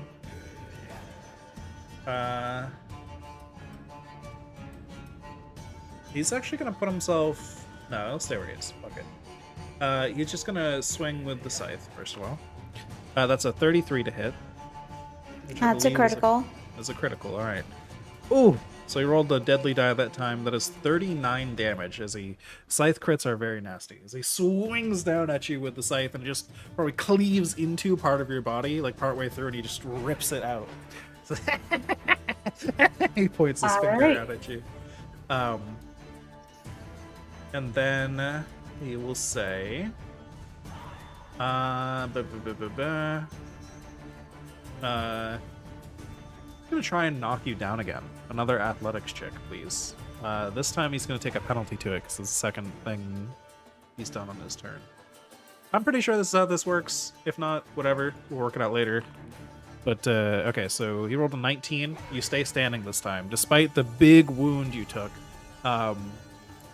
it does not knock you over this time. Learn Thank from you my for the tricks. soothe. I would not be up right now without it. And then he will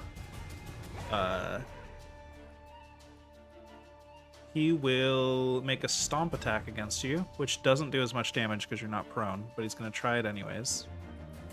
That's a 15 to hit. He misses. So you Yeah. struggle to block his blows, and he swings out at you with his foot and tries to stomp on your foot with it, and you just pull your foot back. And you're like, you're locked in this melee duel, but for the moment, you're still up. Reaching rings, your turn. All right, I'm going to walk up to him. I'm going to attempt to sabotage his scythe, Okay. which is a So the item must have moving parts you could possibly sabotage. A longsword could not. I don't think a scythe is possibly a sabotage target here. It doesn't have any moving parts. must have moving parts. You could make a disarm check, but that would be an athletics check. Okay, so since I have my rapier out, what would using that as a disarm do? You'd have to use your free hand for a disarm, unless the rapier has a disarm trait. Rapier is a disarm weapon. Okay, so I think that's different. Hold on, let me bring that up. The disarm trait. Okay, the disarm trait lets you disarm even if you don't have a free hand. Okay, so you still need an athletics check. It's the same thing. To try and disarm him with your rapier. Versus his reflex DC. Okay. Is that an attack on its own if I try to disarm? Disarm does have the attack trait, yes, so it would count for your multi-attack penalty. Okay, I guess I'll just try to hit him.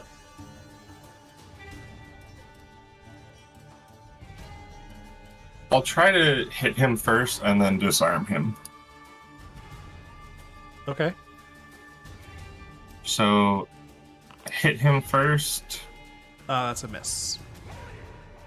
and then what do I roll for disarm? It's athletics, correct? An athletics check, yes. Okay, and what do I toggle off for it? Because it's multi-attack penalty. Just add a -5 to it when you when the roll dialogue comes up. It should let you add things to it. Just subtract 5. Okay, modifier -5. All right, 21 is not enough, fortunately, but it does bring you above the critical failure threshold. So you actually try to swing out and you fail, but you don't critically fail. And he just deflects your rapier. You can feel like you were very close to him disarming you instead, basically, with how good he is at holding onto the scythe. You feel like it's going to That's take a not very, fun. very high roll to disarm him. Well, that's my turn.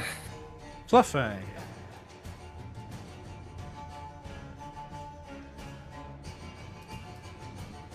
Fluffang. I'm gonna soothe popcorn again because I'm scared. Oh, wait. Actually, was I able to use my inspiration on either of those? Sure, you can use a hero point. Well, no, wanna I had roll? I had the inspire courage. Isn't that just a +1? +1 status bonus to attack rolls, damage rolls. Oh, okay. I think it should automatically apply. Yes, you got the. I think it automatically applied. If not, whatever. Yeah, I mean it's I'm fine with that change. So Yep. I don't think it would have changed anything, even if it didn't automatically apply. It's just a +1, but for these rolls specifically. So, yes, Fluffang, go ahead. Okay. Healing, 23 healing. All right. And I'm going to refresh Inspire Courage. All right. Everyone gets to keep that on. I guess you also have that on, don't you? There we go. Yes. Cool. Good stuff. And pass turn. All right. Popcorn, you are not prone this time. All right. So Warflail. I will say, at least tactically here, if y'all want to do any movement in combat, flanking does make a creature flat-footed, which is off guard now in the new rules, so it'd be a penalty to their AC. So yeah, I'll circle around. Because that would also give sneak attack, correct? Yeah, exactly. And it gives you a higher chance to hit and crit too, so very good. Okay.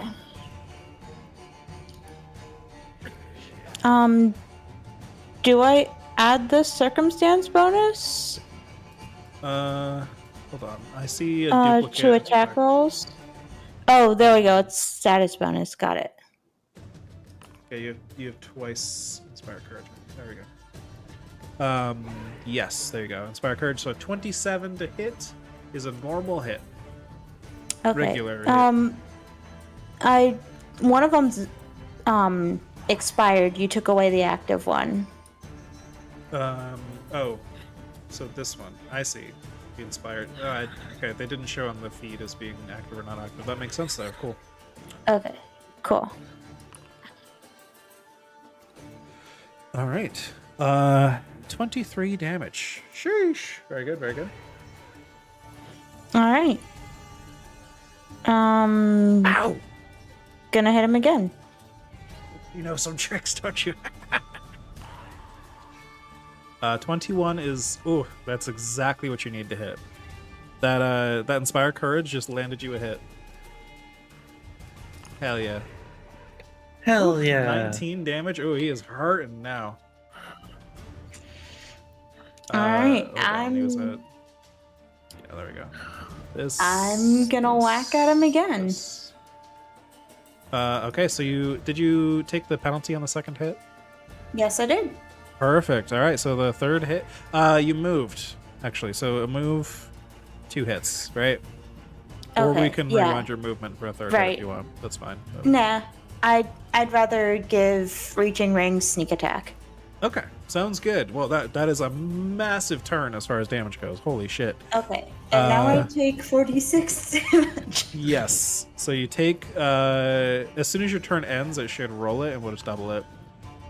So another 16 points of damage, and you can roll that recovery check. Right. Persistent damage is nasty. That's why Carl wanted to get it out early. As popcorn just continually leaks this like sap and nectar onto the ground.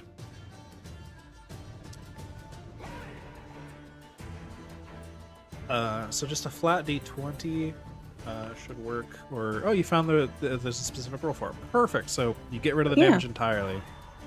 Sweet. So you no longer are affected by bleed.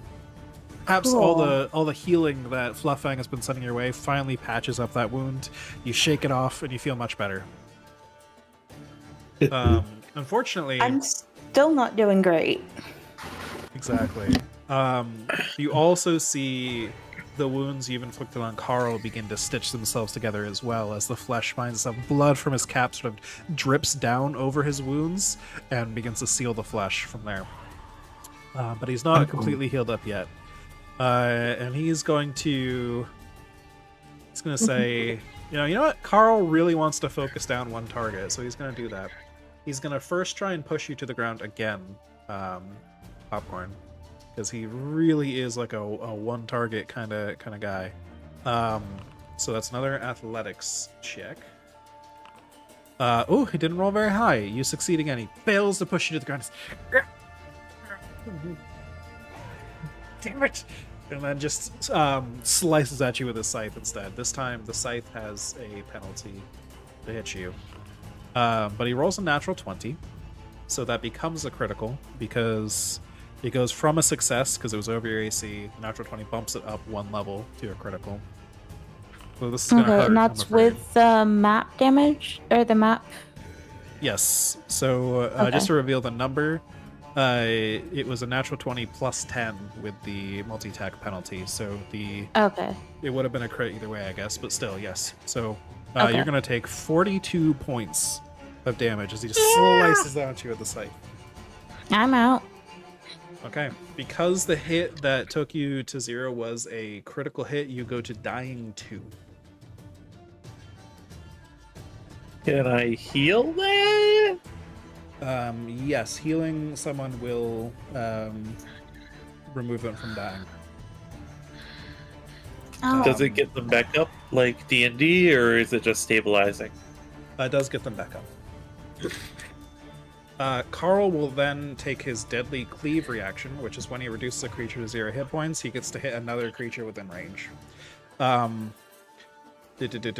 Same multi-attack penalty as the original hit, so he's going to roll his multi-attack penalty 1 against reaching rings. That's a 25 to hit reaching rings.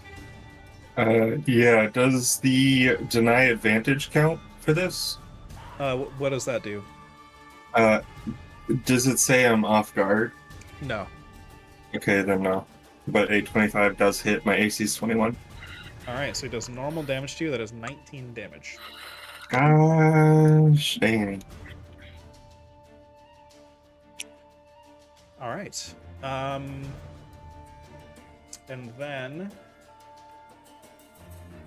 that's his turn, I think. So... Reaching rings, you're up. Okay, is he still flanked right now, or is Popcorn down so he's not flanked? Don't think he's currently flanked because both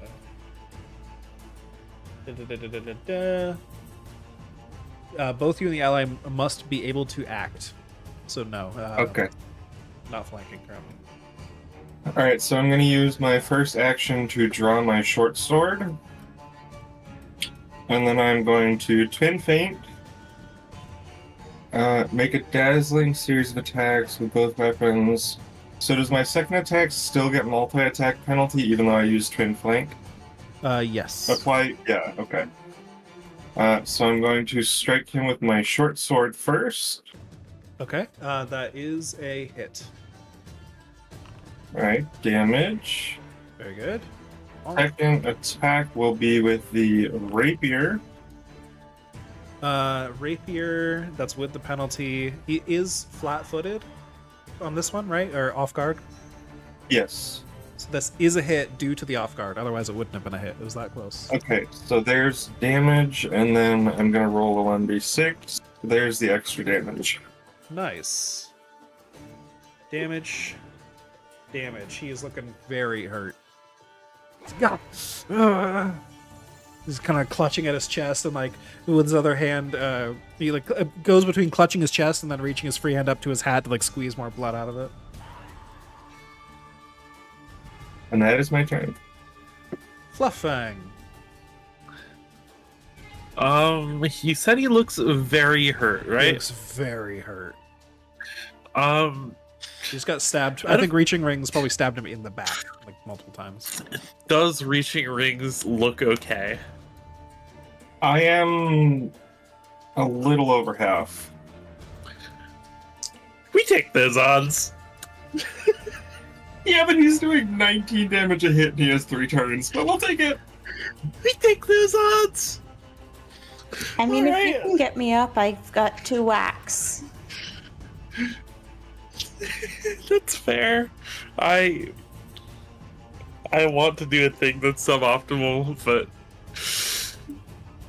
fun. But Yeah. Okay, I'm gonna choose chaos. I like choosing chaos. Let him Hell cook. yeah. Let him cook. Um, I'm gonna cast Sound Burst and just yell.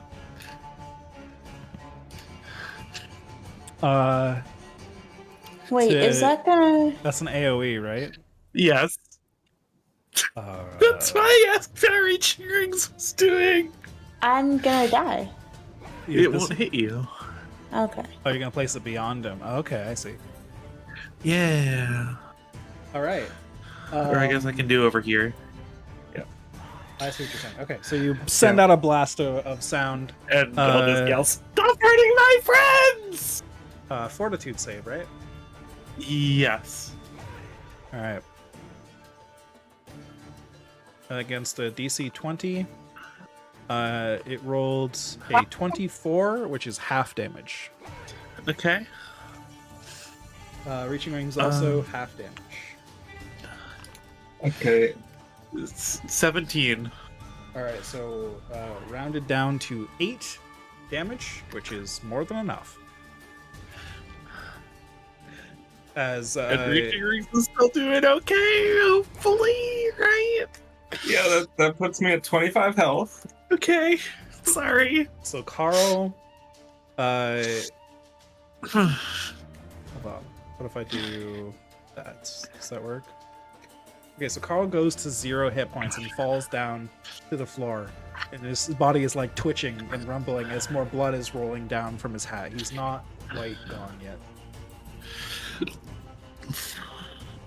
Because remember what Reaching Rings learned? I guess Reaching Rings didn't tell anybody yet. But Reaching Rings, you know that in order to actually kill him, you need to remove his hat after knocking him to 0.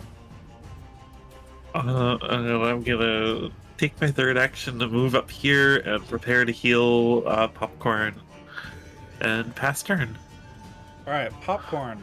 On your turn, with the dying condition, you must attempt a recovery check at the start of your turn.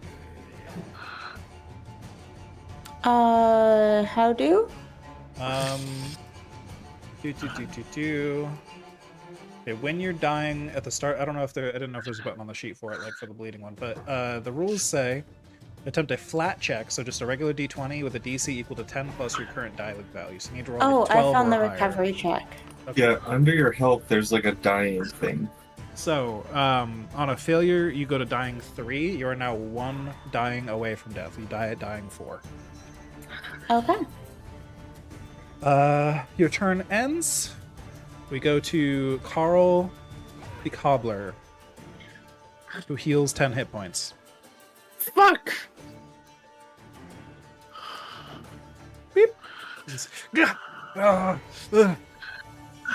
Even if you kill me, I'll just come right back. He's gonna get up from prone with this move action and stand up and, oh, you're the one. You did this, and swing his scythe down at Fluffbang. 32 to hit Fluffbang. Yeah, that's a crit. You take 32 damage. Oof. Ow! Okay. Okay. I do have health remaining. All right. And then he is going to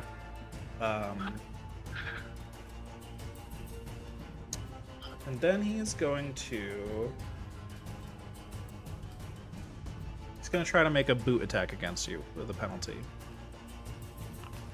He natural ones, he critical fails. And it is Reaching Ring's turn. Oh, he doesn't go prone for that? Okay. Nope. Remember, there's no, he just misses the attack. That's all. Having Fluffing there, is he flanked? Fluffang, double check the flanking rules. There is a diagram. Hold on. I'll just say he's flanked. Sure. I think it's close enough. Okay, cool. I'm going to use Twin Feint. Actually, Used. according to the rules, no. center of your token, a line drawn between the center of your token and the center of your ally's token must pass through opposite sides of the creature. So Fluffang would have to be one more to the right. Okay. So I'm gonna do the same thing anyways. Spin feint because that gives a second attack. Flat-footed anyways. I think you're no longer inspired, right? Because that didn't get re-upped. Right. No inspire courage. All right. We can just remove that from everybody. Well, yeah. So my first one is gonna be doing twin feint, so I can make 2 attacks. Yes. Here's the first attack, 29, That is a hit. 10 damage. Oh, he goes down. He's at 0. And with my second attack, oh wait, do So I he's need at to 0. get his hat off? He's at 0 and healing. Yes. All right, so I'm going to use my second attack with him off guard, I think it's called. So I'll let 14 you... to hit. So are you trying to knock his hat off? Yeah, I'm trying to just like rip his hat off with my second sword. Okay, so this actually works really well because you saved your rapier for the second one. You can try to make a disarming attack with your rapier to like pull his hat off. Because you don't have a free hand, right? But you could like stick the rapier in there and disarm. Okay. So Do I need to make a athletics. different roll, or is that 14? Okay, athletics. Athletics, yeah. Okay. So I think... I think that's fine, actually, because I'm pretty sure he wouldn't have a very good reflex DC when he's unconscious. So I'll give you, I think, just a flat reflex save just to see if you can even manage to poke his hat off. I think that makes sense. So with an 11, you knock his hat off with your rapier. It falls to the ground in a splat of blood on the ground, mixing in with all the sap and stuff that's around. And finally, Carl begins to sink into the earth. He says, "This doesn't..." He kind of wakes up for a second. "This doesn't feel right. No, the light, I can..." And then he poofs into smoke as well. And we are out of the encounter. I want to soothe Popcorn, please. Absolutely, you can soothe Popcorn. Come back, Popcorn. We need you. And Popcorn Don't die on us. changes from dying 3 to wounded 3.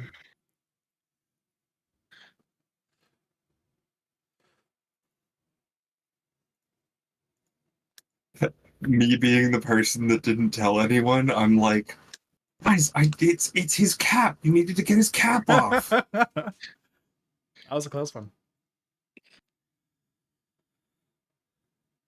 How do you feel, Popcorn? Wait, how do I end up as wounded 3? I'm pretty sure you were dying 3. Maybe I'm incorrect about that. Hold on. If you lose the dying condition and do not already have wounded, I You're become correct. wounded 1. This was my mistake. You are wounded 1.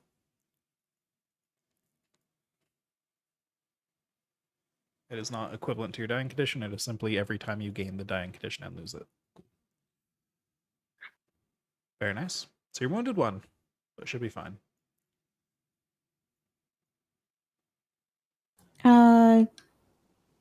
Can I undo prone? Yep. Okay, there we go. Cool. Cool. I am very ouchy, but up. Yeah, I am less than half HP as well, so. Well, I have 60. My max HP is 68. My current HP is 13. Ouch. My current Yeah. HP is 12 and my max is 44. I am 25 out of 52. You're doing the best. You have as much health as both of us combined. I'm gonna go towards the portal, see if there's an off button. Yeah, so you walk towards this portal. Go ahead, Fluffing.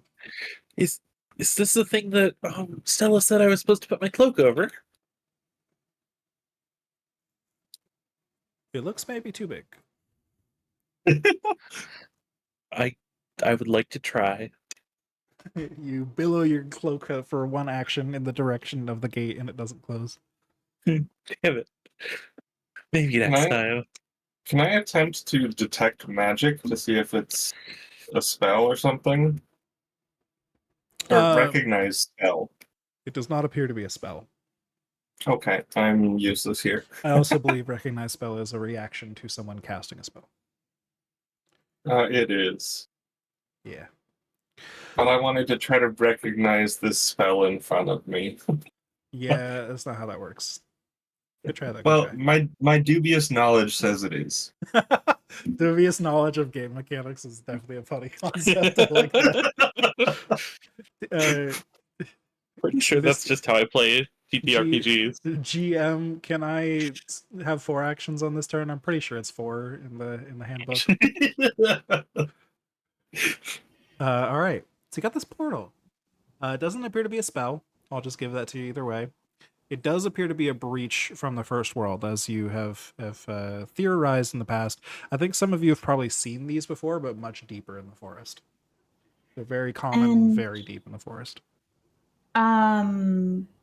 If it was, we were supposed to go back and tell someone so that we can get going on fixing it. Yeah, I mean, that wasn't necessarily specified. They were just like, there's something going on here, please fix. You could go back for help and try to find somebody to help you close it if you want. That's an option. Yeah, you could try to close it Do I- yourself. Do we have any knowledge on closing them? Like, have we heard of people trying to before? I could try Yeah. to roll Um, dubious knowledge on that. Are all of you trained in nature, or only some of you trained in nature? I'm I trained have in no nature. survival, but I am trained in nature. Is Fluffang trained in nature? Not, just untrained? I'm trained in occultism, Okay, but not nature. not nature. I But would reaching look back at rings. your original sheet because for some reason it didn't transfer all like the trained stuff. Either way, reaching rings is trained. So yeah, reaching rings, you would know that these kinds of things are natural phenomenon as much as they are like primal. They're not like occult or arcane or anything. This just happens because of the way nature is. So it's a natural thing that has natural solutions. And you think if you spend some time with it and tried to work out the natural solution with a skill check, you might be able to do it yourself. All right. Yeah, that's it. That's a success. So reaching rings, go ahead and I'll let you narrate what you think closing the portal is like, what you do, how you say it. Just go for it. I feel like, given my dubious knowledge, a little bit of it is I would try to probably throw some of our foliage and fauna on it at first, but then I would like recall some old knowledge of how to actually get it closed would be. All right. So yeah, so you start out with something that looks more like an occult ritual, basically. Like you take some foliage and fauna, make like a summoning circle around it, like put that around it and stuff, and then that doesn't do anything. But then you're like, okay, part 2, and you let's say when you get really close to the portal, you start to feel really good. And in mechanical terms, once all of you get close to the portal, once you're within 15 feet of it, you get like a +1 status bonus to like everything, including AC. It's pretty potent. And so you can kind of feel this magic, and you begin to sort of channel this primal magic and like work with the natural rhythms of it. And that combined with your summoning circle you set up, you manage to slowly twist the portal closed as reaching rings just with these. You're this mushroom creature, right? You're used to being very slow and methodical and just like everlasting long life creature. Very slowly move like a tree growing as you twist your arms, and the portal slowly twists closed as well. And you've successfully closed this portal. For flavor, while reaching rings is closing the portal, Popcorn got bored and started flaming the local foliage that's currently out of control. Yes, that makes sense. Just burning up some of the weird plants. Yep, making popcorn, singeing fruit. Trying not to start a forest fire, obviously, but getting rid of some of the little things is probably within your. Yeah. um, I mean, it's green, I- so it's probably not going to burn super easily. And Yeah. I don't actually have fire spells. I'm just like flaming. I'm sure Popcorn is very experienced at this point at using fire Yeah. without causing a forest fire. So yeah. Yes. Local fire warden Flufffang is on duty to provide moral support and no actual help in case a fire actually breaks out, because they don't know what the fuck to do in case of a fire. That's fair. But they will pretend like they do. And that's what counts. All right. So with the portal closed, you all head back to where you came from, back to your neck of the woods, so to speak. And you return to Stella's home to tell her the good news. Oh, you're back. You're good. Welcome. Come on in. This time I have tea. She swings the door wide open, and you hear the chirping of the little sprites up above once again. There's snacks for everyone, of course. Yes, come on in. Come on in.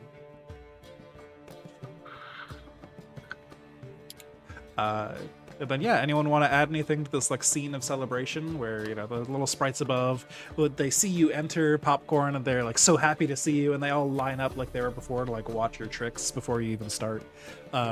Stella listens to your tales of adventure with great curiosity and some concern, but when you tell of the success and obviously you returned alive, she's very happy that you managed to accomplish this. But yeah, anything anyone wants to add to that scene?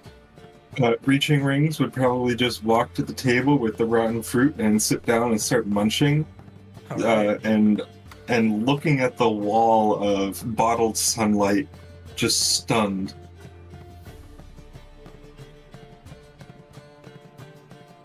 Because they can use the sunlight instead of actual sunlight, so he's just stunned by the light. Yeah, it just you're like you go in a photosynthesis mode, just like aw, nom, nom, nom, nom, nom. Who cares about the performance when there's a wall of light? Yeah, Stella seems very satisfied that you are enjoying the specific snacks she laid out for your reaching rings. These rotten fruit and vegetables that are perfect for a fungal leshy. But she lets you to chill in silence and just enjoy. She just gives you a smile every once in a while. I think probably Popcorn and Fluffing would work together where Fluffing's doing the storytelling because they do the storytelling. With arcane bombardment sticks. And Popcorn's doing drama and like narratively popping fruit and seeds as the occasion warrants. We must arm the youth Exactly. to overtake society. And yeah, the chirping and laughter and playfulness of the sprites above goes dead silent while they listen into the story. Just chill and pay attention. Occasionally one of them will make a little noise and there's like, shh, what are you listening? But way, way, way higher pitched than any voice I could ever hope to accomplish. These tiny little like chipmunk voices basically. Up there at the top of the tree, and Stella is nodding along. Well, it sounds like you had quite the time out there, but I'm glad you managed to do it. I knew we could count on the heroes of the Verduran Forest. Your name's really getting out there. This hero needs a nap. I bet.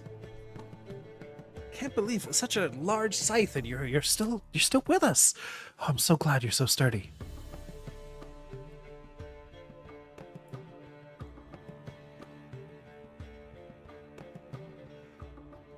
And I think at that point our camera like zooms out of the door and just pans up the tree as we hear the sounds of this partying kind of fading into the distance, and rises up over the tops of the trees and just looks over the forest above. And we fade to black at the end of the one shot. Woo! We did it!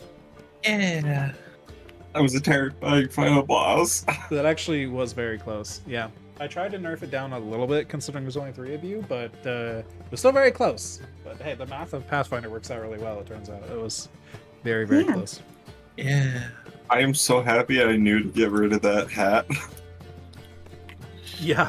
Yeah, that was If a good only I told others to do that. That was one of those things where, like, if nobody figured it out ahead of time, and you're just looking at the body continually regenerating, you probably would have been able to tell. If I would have narrated, like, oh, the blood from the hat is healing him and stuff, and you might have figured it out anyways, but having that knowledge ahead and being able to act quickly is very, very important, yeah. I really wanted to continue the memes, because my original plan was to use command to tell Carl to give us his hat. And then Popcorn got hit for all of health. I'm like, oh, I need to fix that. Oh Yeah. no. I do think there's a limit to what command can actually get creatures to do, but yeah. Yeah. Like, give us... That would be like, to a red cap. Or that would maybe his be- boots, you know?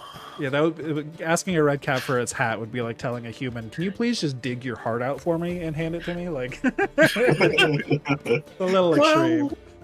Well, Fang didn't know that. That's true. They So you would've probably could have tried it. tried. He probably would have Yeah. laughed at you. I do want to say there's a funny thing in this book for the knowledge check on red caps, which I should have rolled secretly, but I didn't think of it. The critical failure knowledge you get if I secretly roll it and you get a critical failure, I'm like, yeah, so you know, it tells you that red caps are only interested in creatures that have red blood, so plants are safe because they don't have red blood.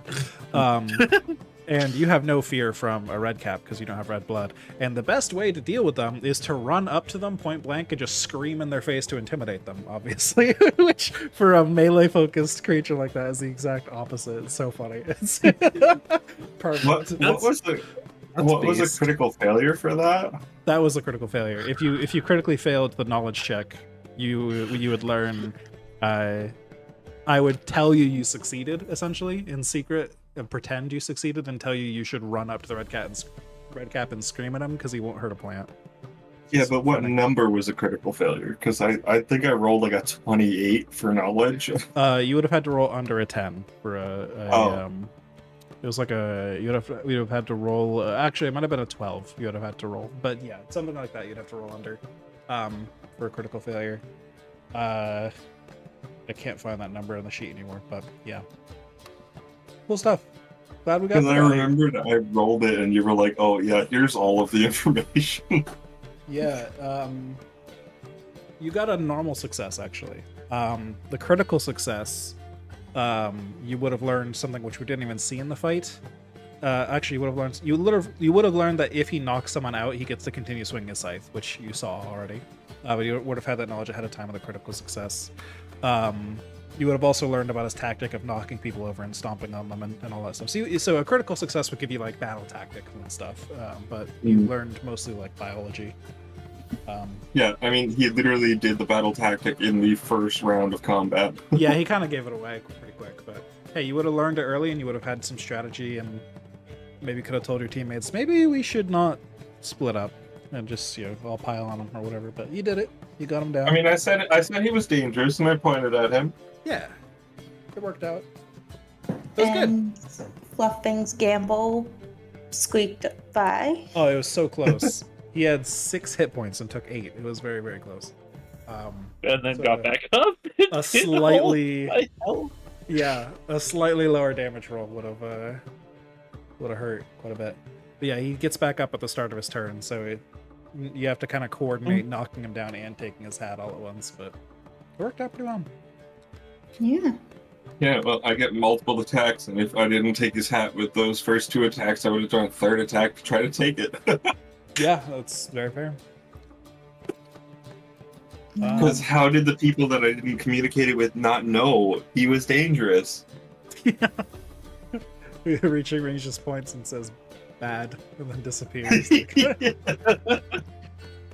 Yeah, I hope next free RPG day they do another one of these because these characters are fun. Yeah, Yeah. Well, I enjoy fluffing. I They are a massive chaos. I like popcorn. spent a long time like rereading my character sheet, and then I remembered how I was playing them, and I was like, oh yeah, this is what I was doing. Yeah. Well, thank you all for playing, especially on such short notice. I'm glad we got it done. Thank you for running. Yeah, of course. It is my bedtime, so I'm going Yes, very to fair. hop off. Yes. Good night, everybody. Bye.